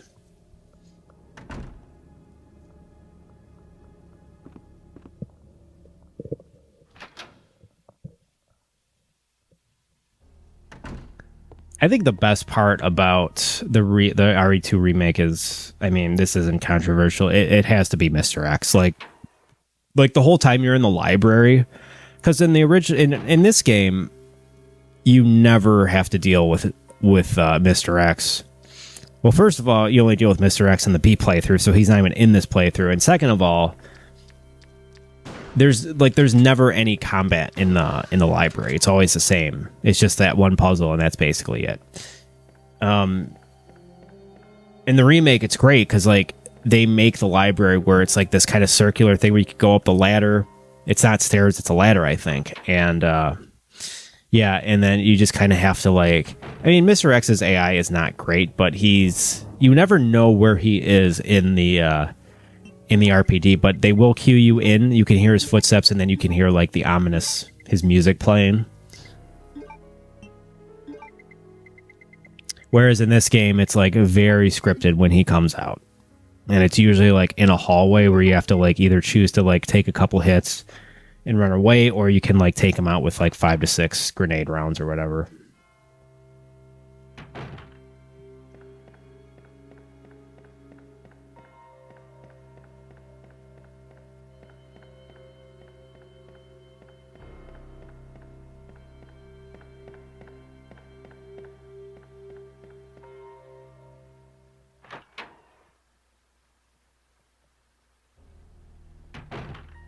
So yeah, if RE1 96 is A tier, I would say this game is S tier. I would say Nemesis is S tier. I would say Code Veronica.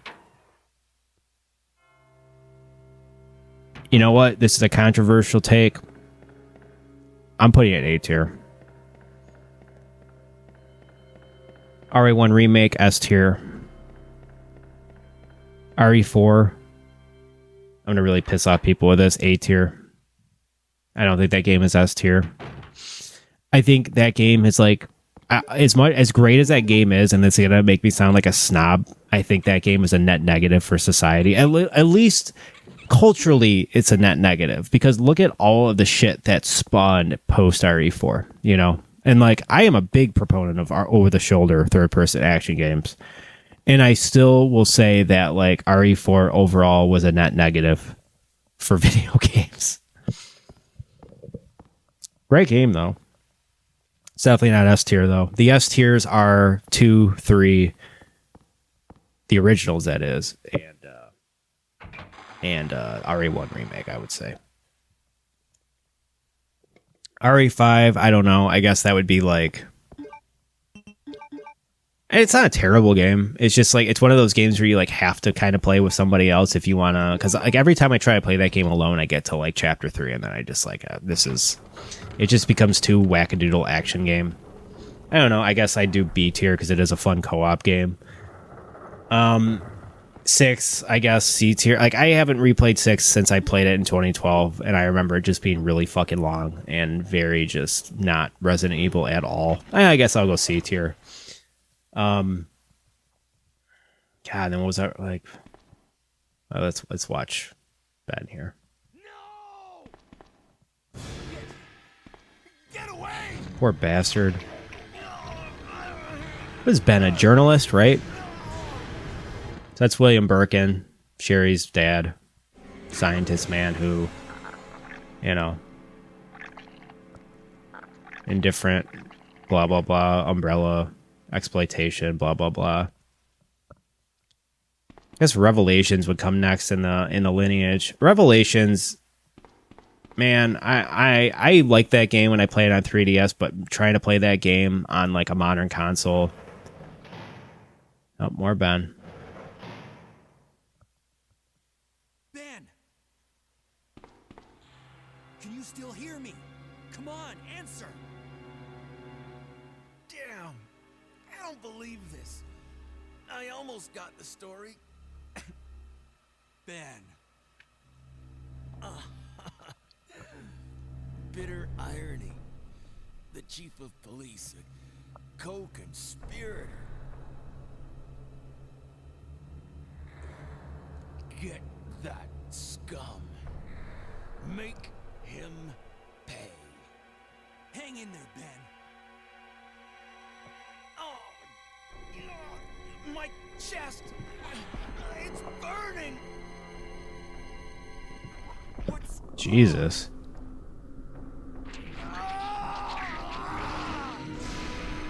So yeah, it took us about a little under 2 hours to get to out of the police station. God. We have lost the Mansion Lab facility due to the actions of the renegade operative Albert Wesker. Fortunately, his interference, but our only present concern is the presence of the remaining STARS members, Redfield, Valentine, Burton, Chambers, and Vickers. If it comes to light that the STARS continue to monitor their progress and make certain their knowledge does not go public. So, man, the amount of 10K, remember how much that could get you? It's crazy. Like inflation and shit. But, Yeah, Revelations, I guess C tier. Shit, I actually wouldn't mind playing that like D tier. I think that game is like pretty ashy now. Assy.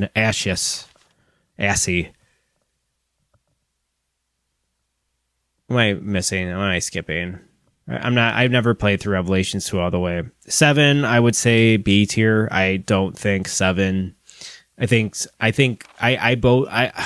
would put 7 and Village both as B tier, which is probably controversial, but Chemical plant.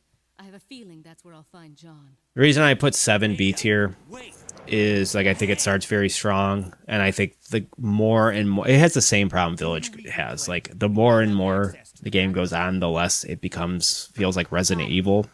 Getting out of here and heading to the sewer. Which I don't know, I guess technically isn't right because like Resident Evil after the OG trilogy did become more like ridiculous and anime influenced, but it just, a lot of it wasn't for me. Like I don't really care about the movies. There is going to be some point where I go watch all the movies and maybe I'll like them. I don't know. But yeah, I think like Resident Evil 7 starts very strongly, and I like the stalker element with like Jack Baker and the whole Texas Chainsaw Massacre thing. But I think it just kind of loses it. And then Marguerite too, like that's kind of like the guardhouse section of the game. I think that's really creepy too. And then when you get to like the torture stuff with the son, that's when it really starts dipping. And then like it pretty much just becomes like Revelations when you're on that boat at the end, which I don't think is great. And then Village, yeah, I'd also put B tier, even though I think like 7 is slightly better. I don't know, like Village starts off everybody like, oh, Village is great because of Lady D. It's like, okay, well, she dies like 2-3 hours. She dies in the first quarter of the game. And then what do you have after that, Not much. I still kind of want to play that game in third person, just out of like morbid curiosity. I don't like Ethan Winters is just like not a great protagonist either. I don't like this idea of like a blank slate Resident Evil protagonist. I think that's like kind of dumb and against like what Resident Evil should be. I mean, look at Jill and Leon and Claire. I mean, they're not like the most and Chris, like they're not the most like sophisticated characters, but they have a lot of personality. They're very like working class, which I love. Like that's what I love about Resident Evil. Like I don't need this fucking blank slate. Even though he is a dad, it's like, okay, what else you got? And then the remakes. Two remake, I guess I would put A tier. But not S tier.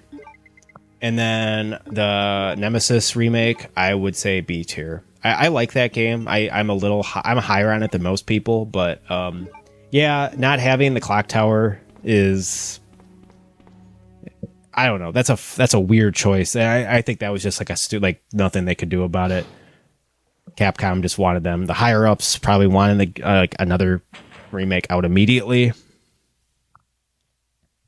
Here we go, the first boss fight of the game. It's this fucking alien bulbous eye looking thing.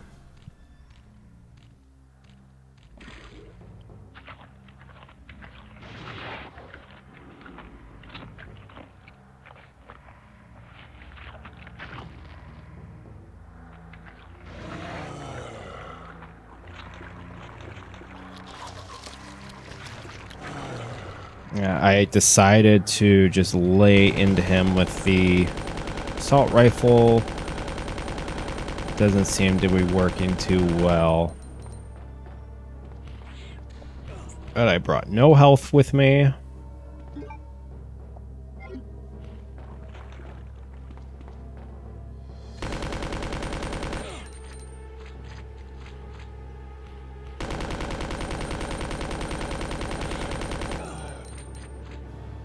Oh, that is some bullshit.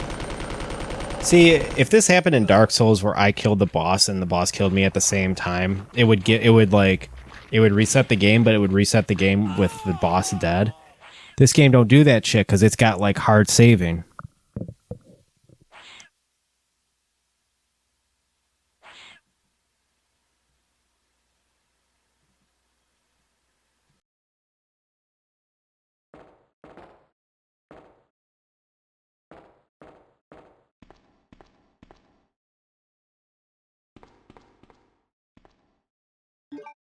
Ada!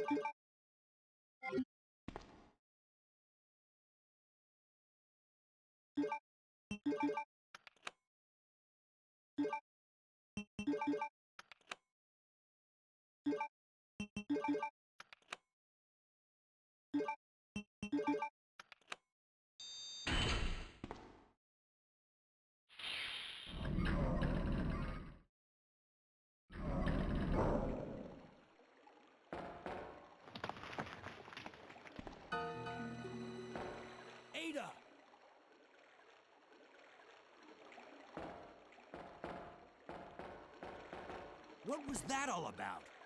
Running off like that was reckless and stupid. Those zombies are everywhere. Not to mention that thing that got Ben. I was there. So yeah, I just magically beat him here. I don't know how that happened. So yeah, As an officer, it's my job let's put the 4 chess pieces in, and we will. together. Okay? All right. We'll do this your way for now.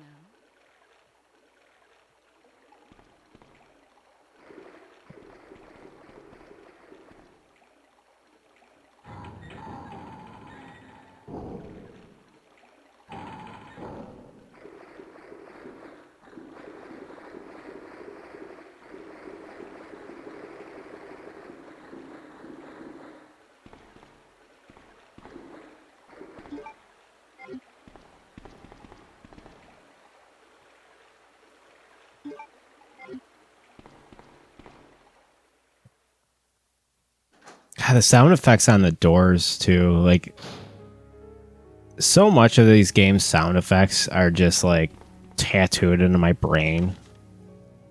Not just the doors opening and closing, but the footsteps, the steps in the water and like the nasty sewer water on the ground. There's like different cadences. There's like it's more hollow in certain areas. Like I'm a sucker for that shit. Like Capcom.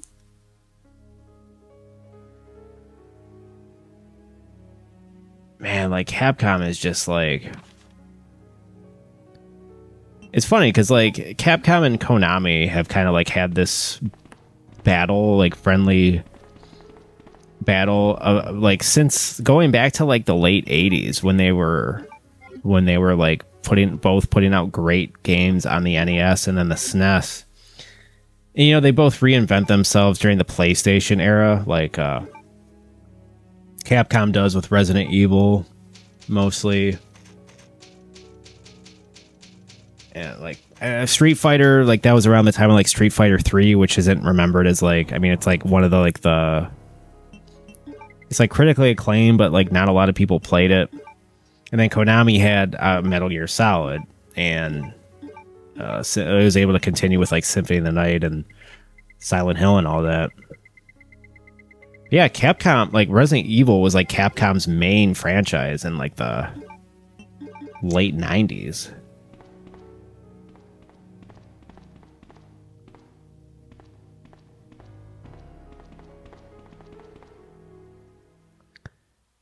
I have a frenemy. I won't name him, but he is a redhead. First of all, let me like people that are like this deep into the video, like if you were on TikTok about 3 to 4 months ago, there was this whole thing with like, there was like one TikTok of a black person saying gingers are black people basically.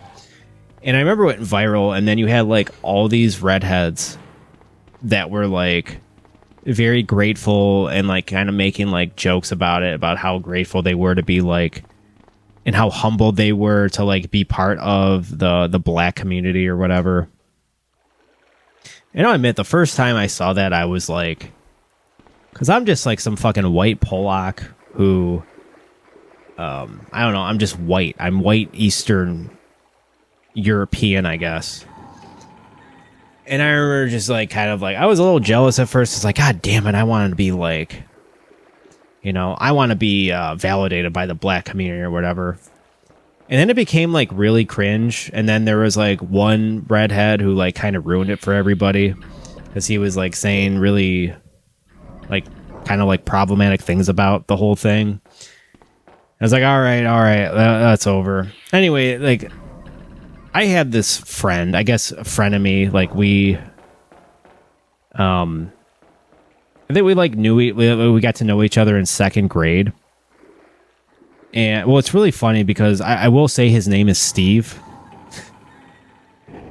And I mean, I'm not gonna dox him. There's millions of Steve redheads in the world, I'm sure. But I was really funny because, you know, Code Veronica has a character named Steve who's also a redhead, and like the biggest fucking loser in like the entire Resident Evil canon, which is like, you know, has been comprised of a lot of losers. And I don't know, I respect this guy though. Like we're not friends anymore. I haven't talked to him in like over 10 years, but we have like an interesting arc. So like his parents and my parents both grew up in the same town, but they were like more they had more money than us. And I remember like the first time we hung out was we went to a Catholic school. This was second grade. And our Catholic school used to have a fair, like a festival with rides and shit.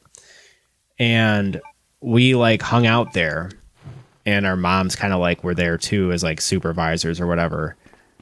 And I just got this feeling, because I remember we went on this ride called the Sea Dragon, which is like this massive kind of I don't know how to explain it, but it's like very long, and it kind of like arches upwards at either end, almost like a ship, and it just like goes very high up one way, and then it comes back down and shoots up and goes back the other way very high. And I remember I was too young for this ride. This was like the scariest ride I had ever been on at the time, and I think I just wanted to like impress him because he was like a new friend or whatever.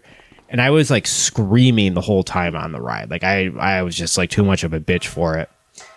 And I think like he either like said something to his mom, or maybe like his mom just kind of got this vibe that I was just like not gonna be like fun to be around. So like I know like she was trying to get away from me and my mom.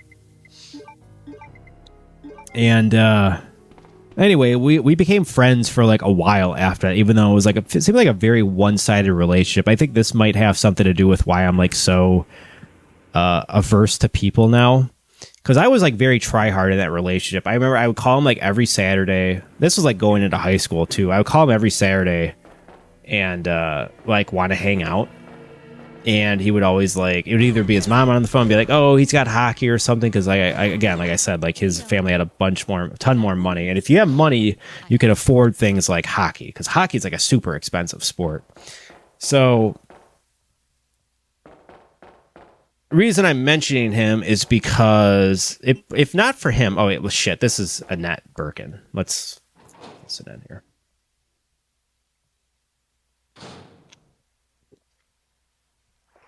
Look at Leon there, the noble white knight.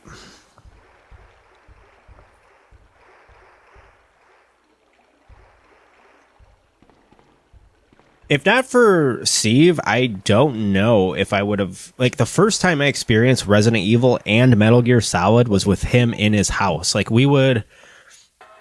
You know, like, all the shit you do as, like, a kid, a millennial kid. Like, watch porn or, like, scary movies that you're not supposed to watch.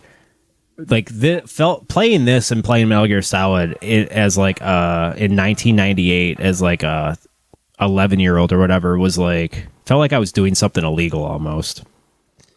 I'm sure it's not the case now for like 11-year-olds. I'm sure they have to like age real quicker with like the internet and all that shit. You're the one who's with that cop, if I'm not mistaken. So yeah, I remember playing Resident Evil 2 in Steve's basement and just like it blowing my mind how cinematic it was. And then we played Metal Gear Solid 1 after that, got to Revolver Ocelot. And I remember just going home and being like, I have to rent this game.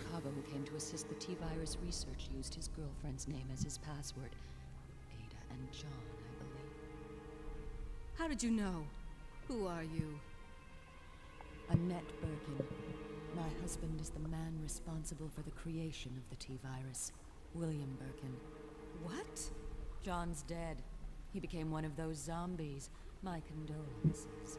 And although I regret this, you will be joining him shortly. I won't let anyone take the G-virus away from me. G-virus? It's capable of creating the ultimate bioweapon. its potential is even greater than that of the T-virus. Then that must mean the creature in the police department is... Precisely. My husband, William. And it's all Umbrella's fault. None of this would have happened if they hadn't tried to steal his research away from him.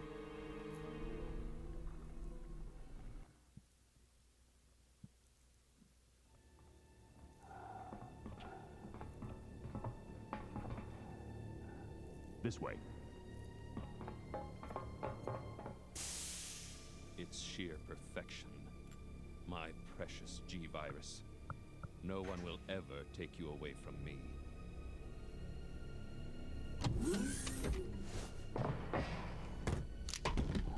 There he is. So you finally come. Doctor, we're here to collect the G-virus sample. Sorry, but I won't just hand over my life's work. That's William Birkin, You might hit the sample. the monster man. Okay, let's move out.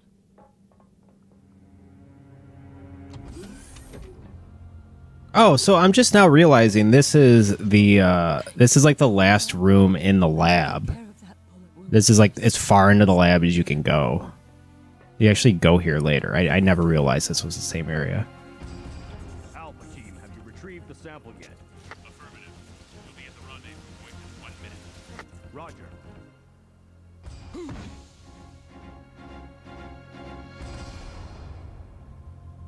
Are you telling me that he injected the G-virus into his own body?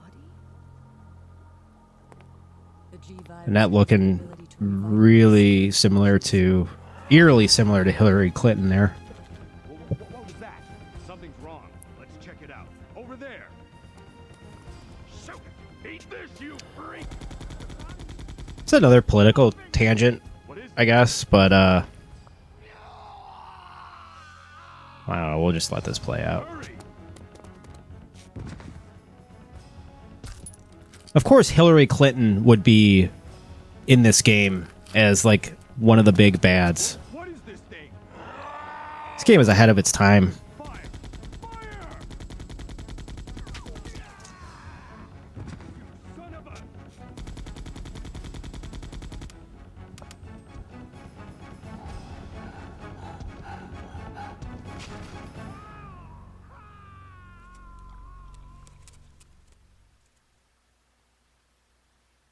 So those rats were the carriers of the virus. As a result of his virus-induced transmutation, William should have lost any prior memories he had as a human by now. Even worse, every G-virus bioweapon, including William, has the ability to implant embryos into other creatures.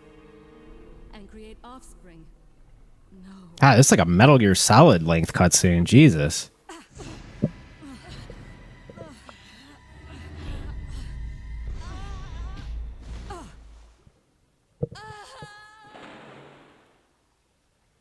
Too bad.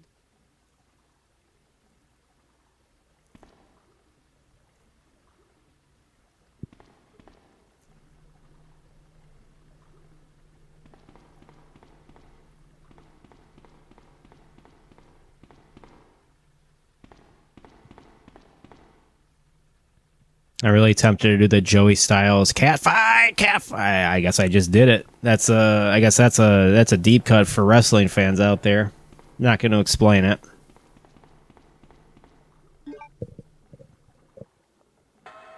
Oh boy. Okay, so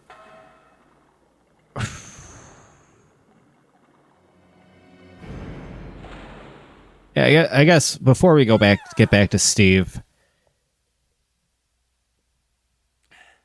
me and my wife have been watching Broad City, which is why I decided to put Alana Glazer in the dirtbag tier of my thumbnail for my political compass video. And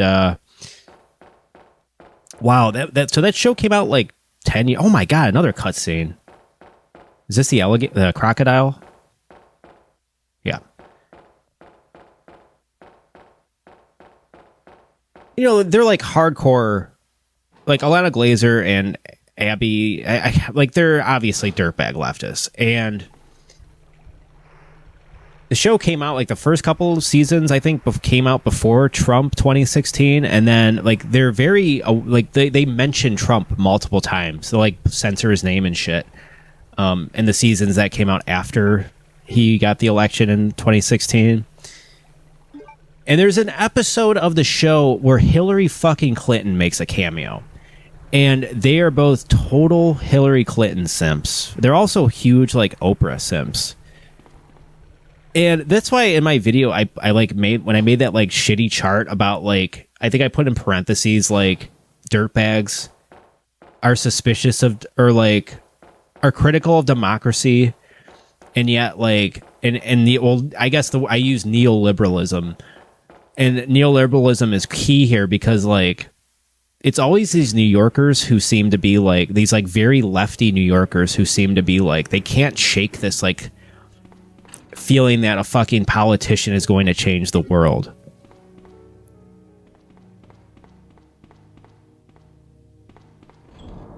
And I remember it was just, like, when I watched them, like, fangirl out unironically to Hillary Clinton, I was just like, oh my God. And then here we go again. Like in 2024, I remember the day Kamala Harris was getting the nomination when you know, Joe Biden was just getting, you know, it was too much. And I remember watching a Big Joel video. I think it was on his Little Joel channel, where he was like, man, I feel all this electricity in the air that I didn't feel before. Like, I'm feeling really hype about this. And I was like,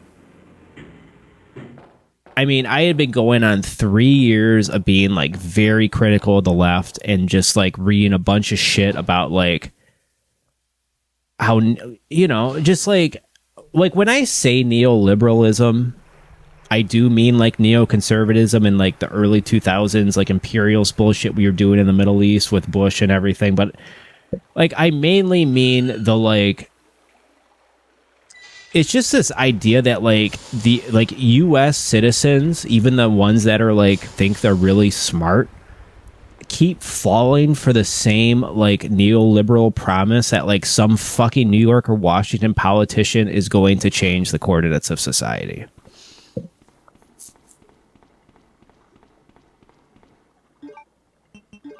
And to resist that or to, like, critique it, I feel like just gets you, like, I don't know, it just makes you, like, they're like, the dirtbags are, like, that's why I think there is, like, a clear difference between a dirtbag and a horseshoe, because, like, I see horseshoe types as, like, mostly Canadian.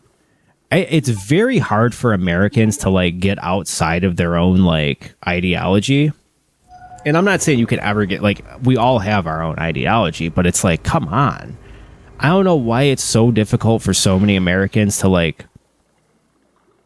we just keep getting into this, like, this endless nightmarish trap of, like, believing in somebody who is, like Obama. First it's Obama, then it's Hillary Clinton is the lesser evil. So, and then we, like, put all of our energy and force behind her. And then we do the same with, like, Joe Biden and then Kamala Harris. It's like, when will this nightmare end?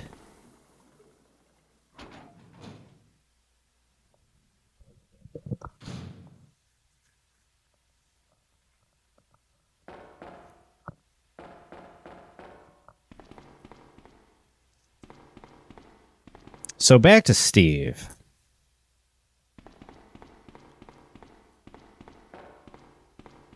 We, like, became estranged in, well, first of all, I remember, like, I went to his, like, I would hang out with him, and I remember I would get, like, these, like, horrible headaches because he would want to just, like, chill at his house all day and just watch reality TV. Like, he'd want to watch MTV, and it was just like, god damn, I like those shows, but I don't want to be watching, like, what was it, like, fucking Dismissed? Well, that was, like, more college era for me.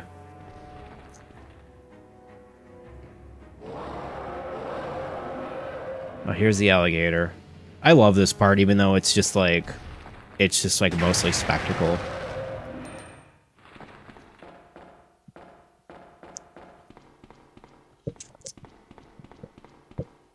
So, like, me and Steve got estranged in high school and like never really. We went to do two different high schools, so it's like okay, we're not friends anymore.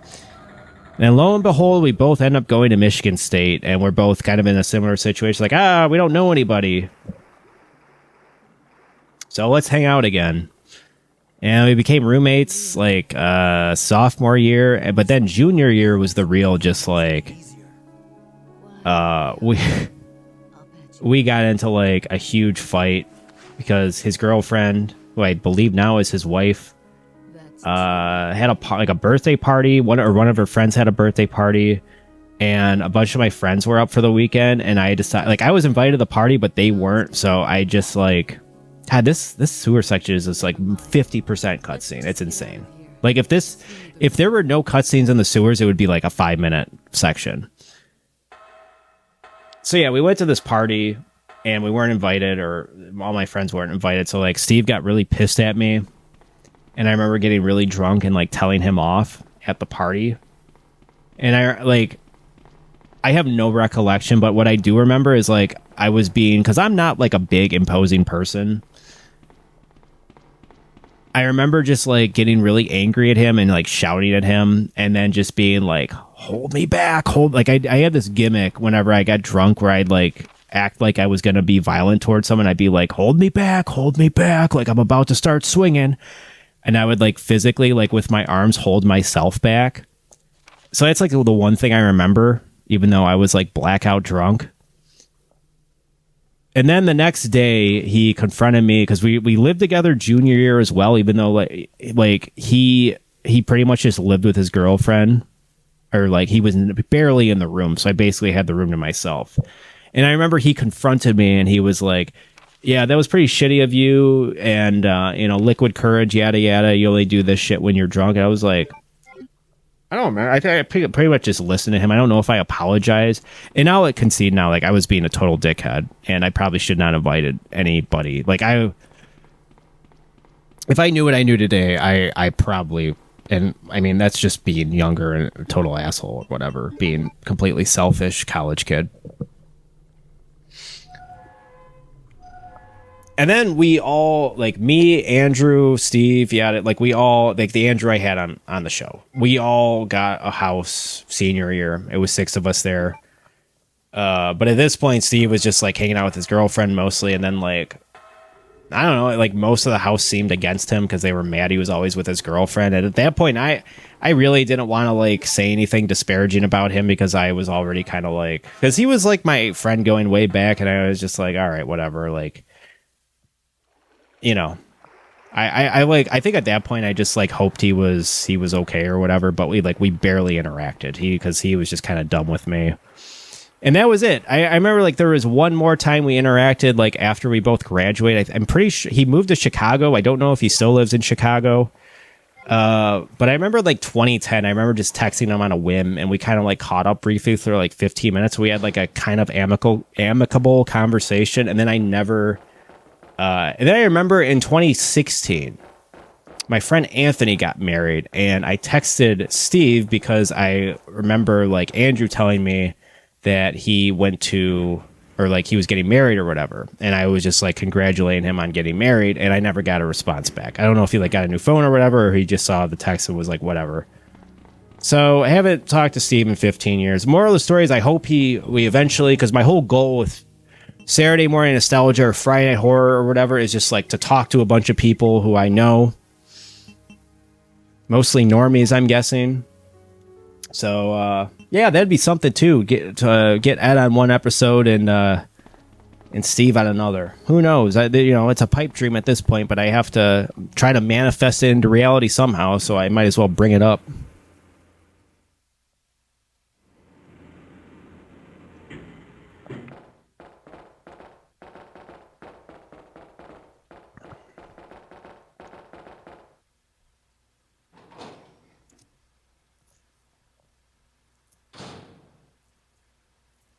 What the hell am I going to talk about with the B playthrough? If I do a B playthrough, I don't know what I'm going to talk about. Like, I've exhausted everything.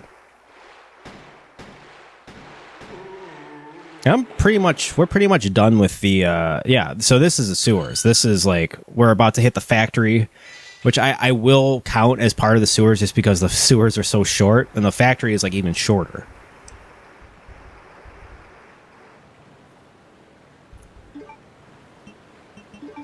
Because, well, I still have to put the metals into the, but yeah, like the one puzzle in the sewer is just like getting the 2 metals that stop the sewage water fall from flowing or whatever.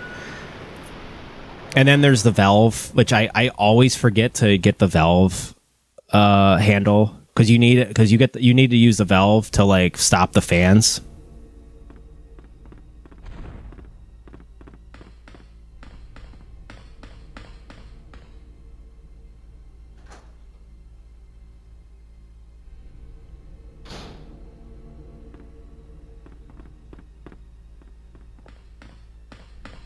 So yeah, this is the factory.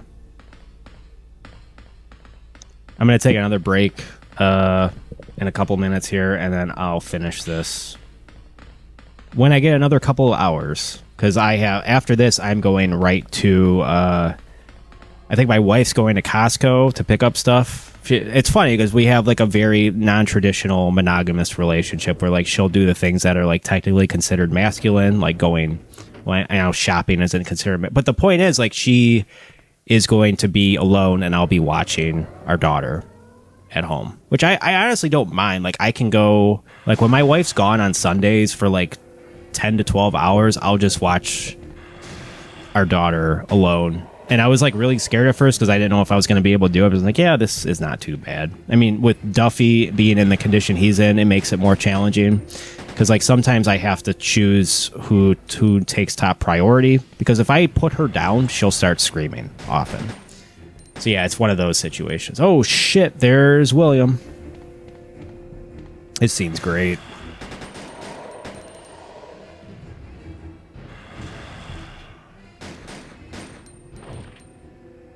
I don't know if you like have to keep shooting him enough to like trigger the cutscene, or if you can just wait it out. Which I don't like shooting because it's a waste of ammo, but I have plenty here, so I guess it's okay.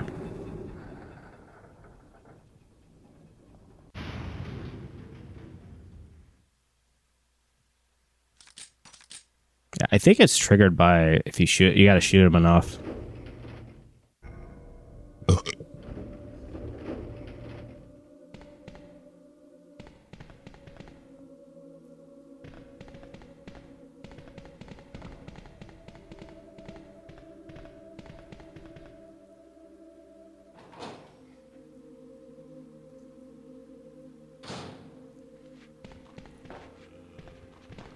The automatic pistol just looks so goofy with like that giant stock.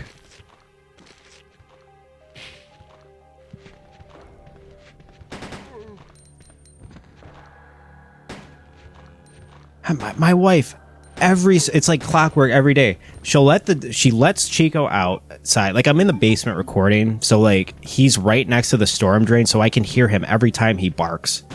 I swear to God, it's like she gets annoyed if I'm down here for too long, so she like tries to signal to me to come back upstairs. And the way she's doing that passive aggressively, I could be totally wrong and be a total fool here, but my theory is that she's passive aggressively will put Chico outside for 45 minutes or until I decide to come upstairs and get him outside, because he is barking nonstop right now to be let, because he's one of these fucking dogs who wants to be outside for 2 minutes and then he'll just be at the stoop at the door barking nonstop until he's let in.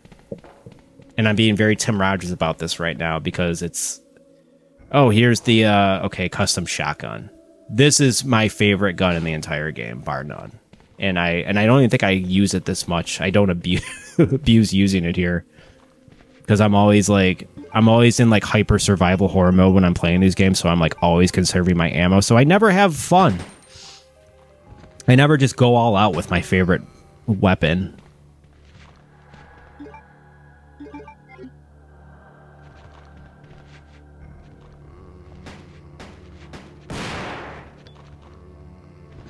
I love this part because you're just kind of like co-opting the game with Ada, and she will contribute. She'll like fire off a handgun round every like 2 minutes, which, you know, for 98, I'll take it. It's very immersive. Oh, here we go. I'm gonna use the custom shotgun. Look at this. Let's do it again. And it blows off. It does. It takes off 2 parts of the zombie, whereas like the regular shotgun will only just like decapitate their head. It like blows off half of their chest too, which I fucking love. I love that shit.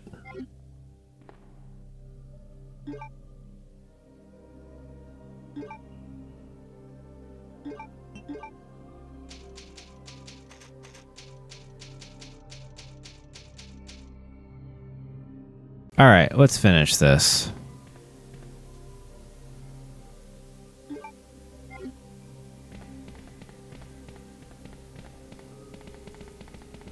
I'll talk more about...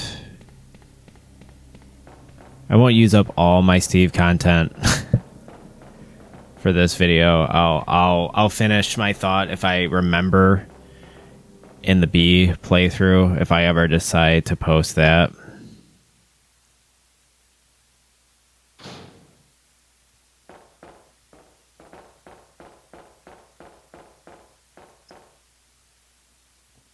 Coming up here, we have, and I'm just like I'm like editing this, loosely editing. It's very lackadaisical when I'm doing editing this here, but I apologize in advance because I already know it's going to be a nightmare trying to sync up. And maybe like if you watch the Last of Us commentary video I did or whatever you want to call it, oftentimes what I'm saying doesn't sync up. Like that's why I'm trying not to do play-by-play here, because for whatever reason, whenever I put the Audacity audio file into my video editing software, it never syncs up properly, no matter how hard I try to sync things up. And it's a nightmare.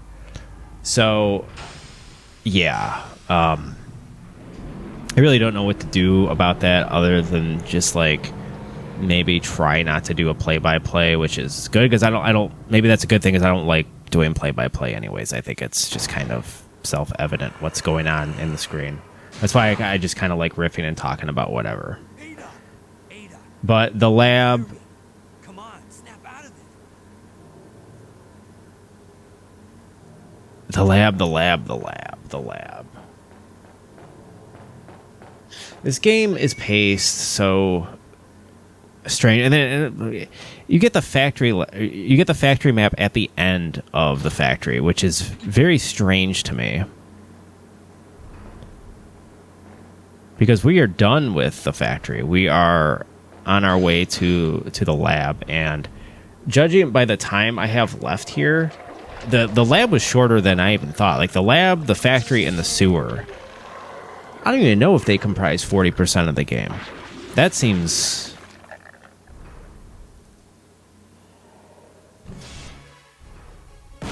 like, I'm in the police station. So I'm mapping it out here. When I beat the game, it said I was like at 3 hours, 55 minutes, which I don't think... I think there was like a little bit of idling going on there. And maybe, yeah, I got lost and turned around a couple times, but...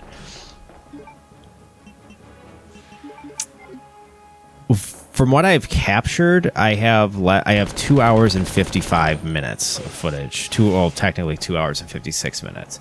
So I said I got out of the police station by like the 2 hour mark. So that means if we're doing the math right here, you spend about 2/3 of the game in the police station, and then you spend 1/3 of the game in the lab, the sewer, and the factory. So I guess that's the most accurate way to say it.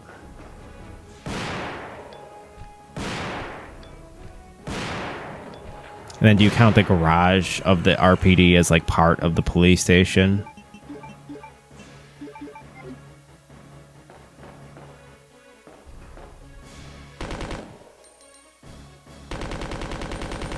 That's why I love Resident Evil, though. You know, this series, back when it was like really good.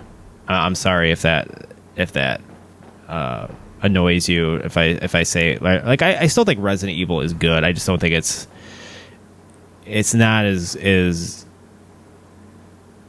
I don't know. I'm an old head, and I just love the PlayStation 1 trilogy, and Code Veronica. But like, these games didn't give a fuck in regards to pacing. You know, in the mid to late 90s, that's when we started getting away from like everything being based on like levels, level 1, level 2, level 3. Because if you try to like distill Resident Evil 2 down to like levels, you can't do it, because the police station takes up like where's the divide? Is level 1 outside the police station, like the first 20 minutes of the game, and then the police station proper, like what is that, level 2? Up until what point? What makes level 3? When you get the unicorn medal? Whoa, what?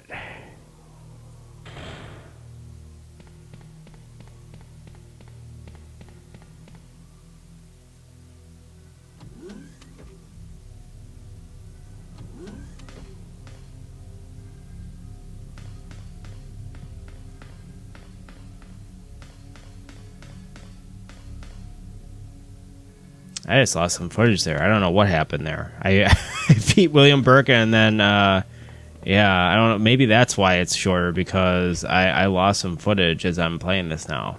Well, whatever. It doesn't have to be like a full playthrough. I'm not like some kind of purist here. See, this is where, again, I hate to like keep harping on like my favorite content creators, because it'll probably make me just sound like a resentful simp, but like, Tim Rogers does this thing that drives me crazy, where he can't release like well, it doesn't drive me crazy, because I kind of get it now, but like with millennials, there's like this, and my wife admits that she has this, like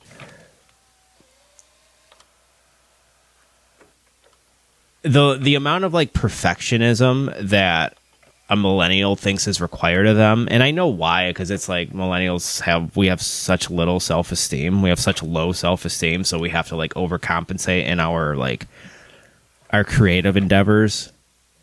And that's something I really appreciate about I guess Zoomer content, is it's much more like, that's why like I really enjoy J-Reg's content, even though like his earlier stuff, like his rap battle stuff, and his like, he's a musician too. It's weird, because I really vibe with like some of his videos, but some of his videos I just don't care about and I'll never watch. But what I appreciate like with J-Reg is how consistent he is with just like not giving a fuck about, like, getting the idea across is more important and valuable than like, you know, sexy video edits. I think millennial content creators just get stuck in this trap where, you know, the edits have to be like, they have to be constant and they have to be slick, like great production values. And I get it, like it is very visually satisfying to watch that stuff. But a lot of the time now, like, I'm not just gonna like sit down and like binge a 4-hour video essay and just like and watch it on like the big screen. A lot of these like content creators who like spend so much time in their video editing software, like I don't even know if they, I don't know, maybe they don't care and they're just making stuff for certain specific types of people. I don't know, but like, it seems like they're really trying to like be overtly cinematic. But in reality, like a lot of people now just like watch video essays on their phones, because there's like, it's more of just like pragmatic. Like, you know, we're constantly doing shit. We're constantly on the go. We're constantly just like on our phones to like have to like take time to sit down in front of your huge flat screen TV to watch some well-produced video. It's like, yeah, sometimes I'll do that if I have the time. And yeah, you're not supposed to watch them all in one sitting, like you watch them in chunks or whatever, but I don't know, I'd rather just watch movies and TV on my big screen. Like, I've never saw YouTube as like this,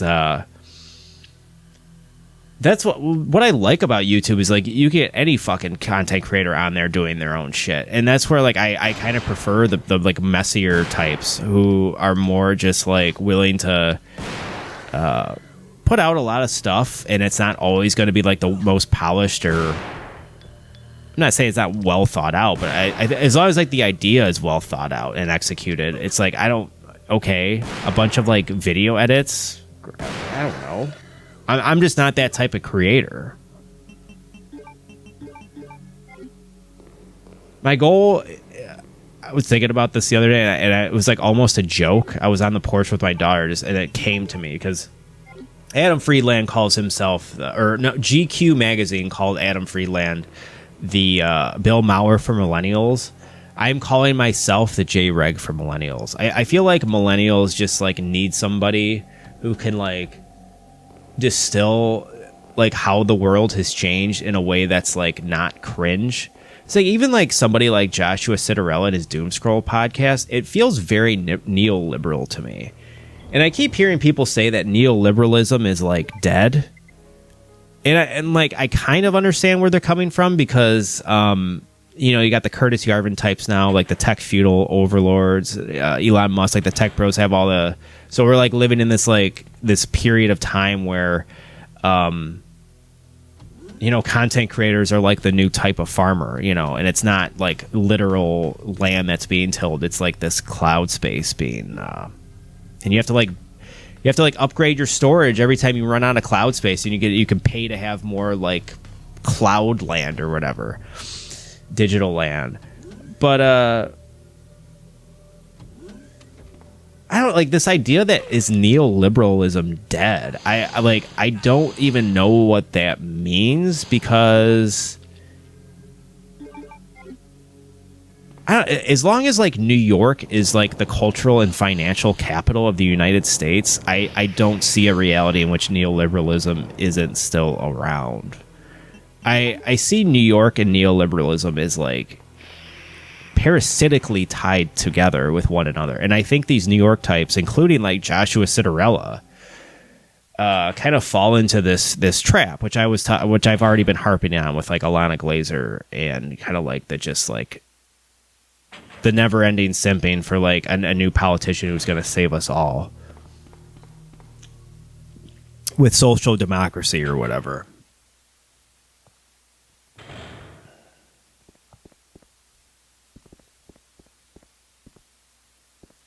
And I haven't finished it yet, but I started watching the latest Doom Scroll episode with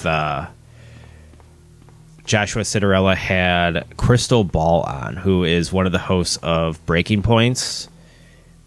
And I kind of understand now why a lot of Citarella heads don't like the white women he's had on the show.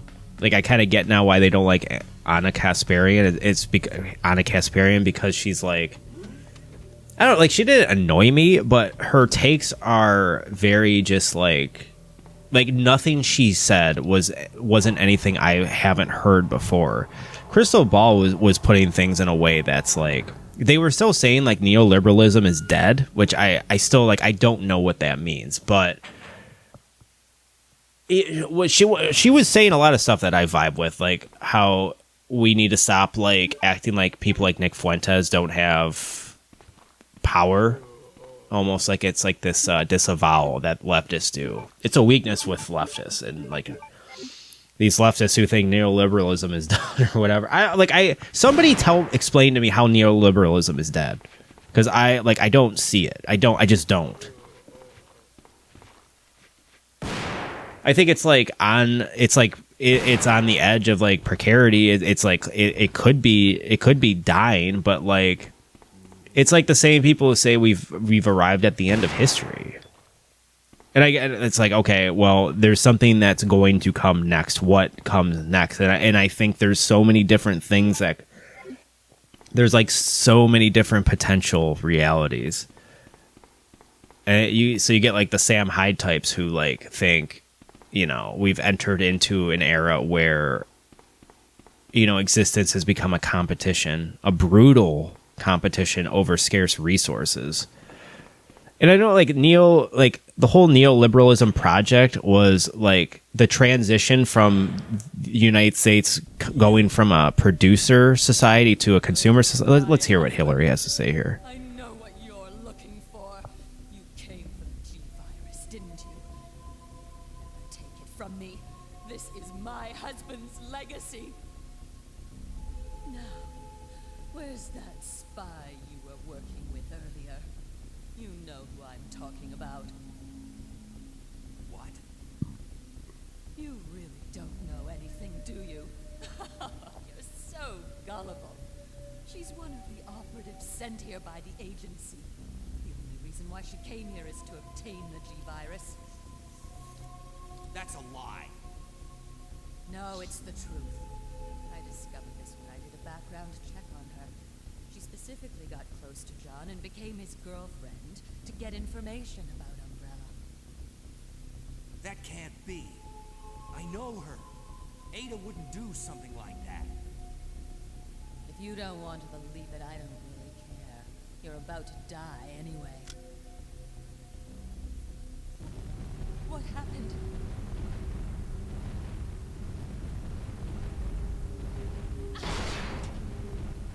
Whew. What a way to go.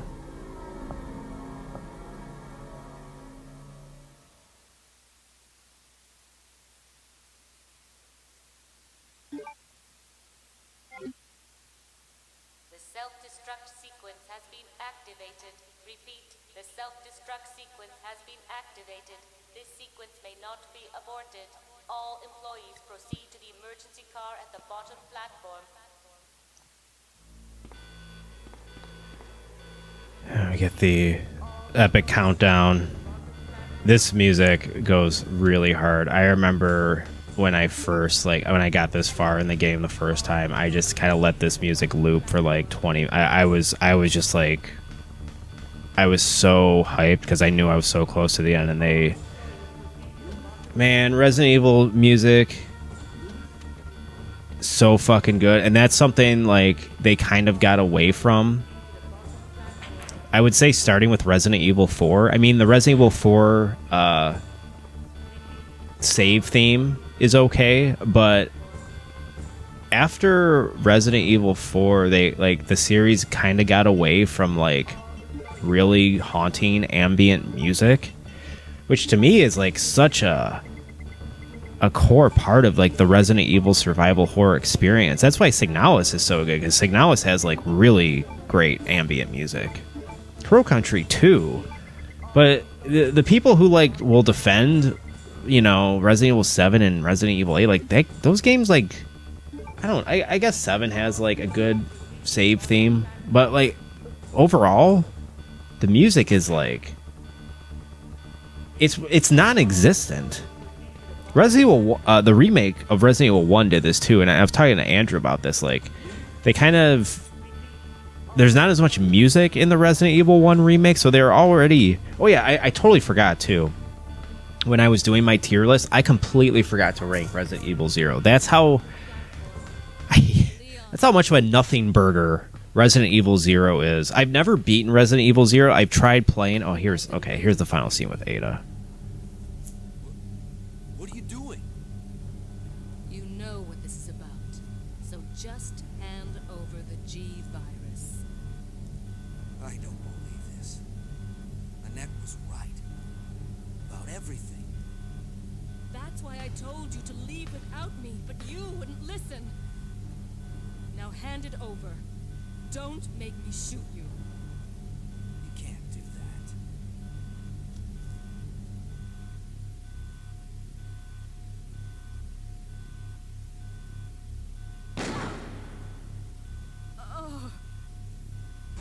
Ada! Ada, I've got you. Don't give up.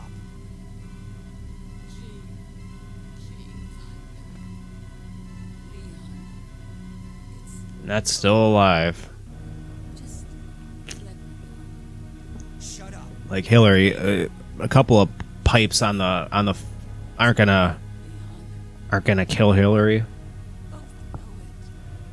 No. I promised you that we would escape. You just I think Leah and Ada's story in this, it's so tragic. I love it because Ada's this person who doesn't really have a self. She's just all about deception, and then she kind of falls for Leon, is crushing hard on Leon. I love that, and I don't know, I feel like RE4 remake does. Oh yeah, I should probably review or tier RE4 remake. RE4 remake, I guess I'd put RE4 remake as an A tier, same as RE4 original. I think I would rather play RE4. I don't know. I think I would say RE4 Remake is like the better version of the game, I guess. I mean, gameplay wise, it's very similar, even though they've like modernized the controls. But yeah, I just really like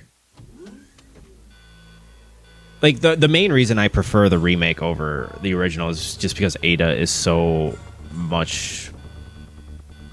It's just so much better written and performed. Like original RE4 Ada compared to like this Ada in Resident Evil 2 is like I prefer this version of Ada. It seems very just I don't know. I've said this before. I said this in my video that triggered a bunch of people, probably mostly conservatives, but I still stand by Ada being like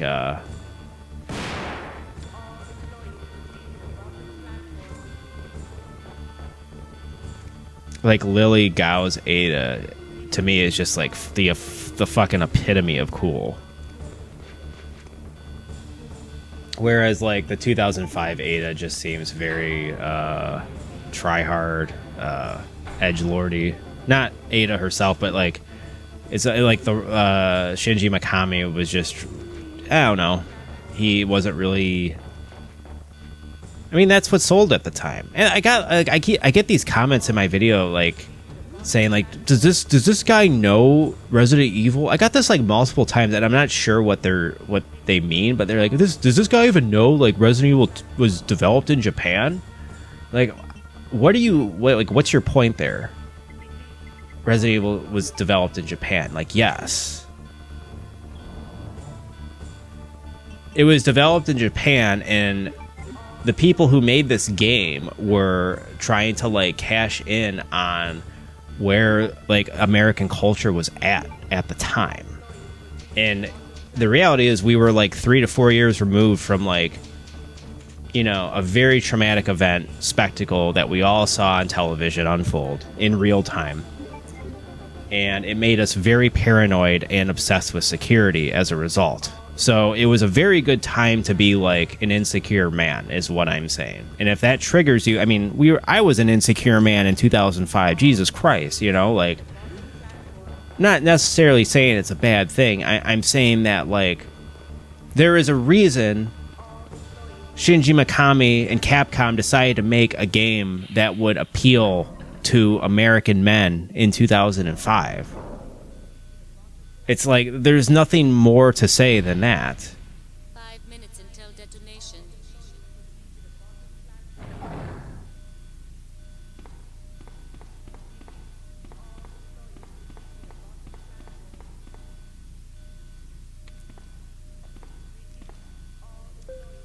Final boss. The B playthrough doesn't do like enough stuff, but I forgive it because it's 1998 and it's already like I love the B playthrough. I think it is very samey for the most part, but the beginning and end are different enough that make it worth it. And I'm looking forward to showing you guys if I ever decide to like upload this B playthrough, because you get a completely different boss fight here. This one, it's just William Birkin in like his final form.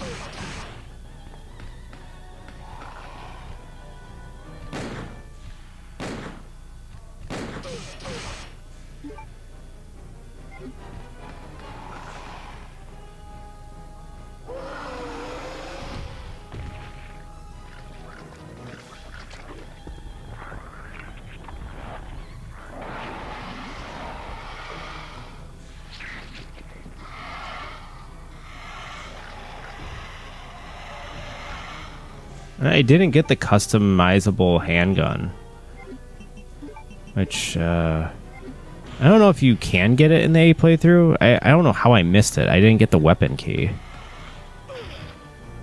I think I just missed it, because you can get a stronger version of the Magnum. Oh my god. I upload the one where I died. Did I delete? Oh, man.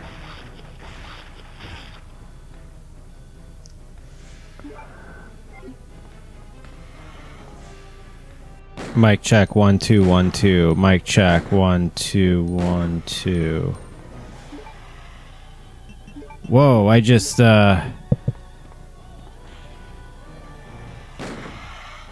I fucked up there. I forgot I died and I kept that footage in, so this is a very rough cut of me beating Birkin and then yeah.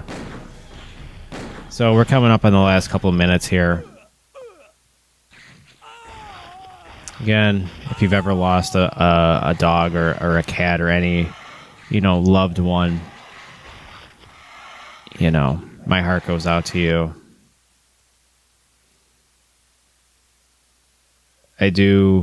There's things I regret as a dog owner, as a first-time dog owner, that I won't make the same mistake again if I ever do get another dog. Like with Chico, we're a little better with the we try to brush his teeth and all that. But I mean, the fact of the matter is Duffy's 16 now, and he's lived a good life. He's lived a full life, and he does two things now. He paces around the house and he sleeps all day. And I'm hoping that he is.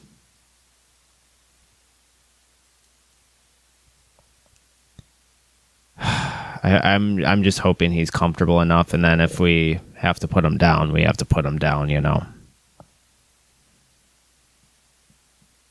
I don't want to prolong it and keep him suffering just to fulfill my selfish need to have him around still, because if he's suffering, then we're going to be suffering, and I don't want that. So this has been, episode 1 of the Friday Night Horror Show. All about Duffy, looking at my personal past, and if you made it this far, then I might as well tell you where I'm kind of video wise what I'm gonna be doing. I'm gonna be doing something relating to the Halloween franchise, and I guess my tentative title is Halloween and the Death of the American Suburban Class. So you have that to look forward to. I'm also going to be talking more about the origins of fascism, and if the United States is, how quickly are we entering into that, not, the whole Nazi Germany comparison. So, and then stuff with time relating to the Christopher Nolan movies. So yeah, it's going to be, I have some stuff coming down the pike, even though I am, my time is spread very thin right now. Yeah, 3 hours and 55 minutes, which I don't know if that was just idling time here, and I know I didn't show all my footage, but I think I ended up, it was a little more than 3 hours. It was how long it actually took me. I think it was just kind of idling there during certain sections. I had to grab the baby or whatever, so the game was running. Or you can say I'm just full of shit, and it actually took me close to 4 hours to beat it. Either way, I don't really care. So, welcome to the inaugural episode of Friday Night Horror. If you'd like to be on the show, just let me know. I'm willing to have anybody on at this point.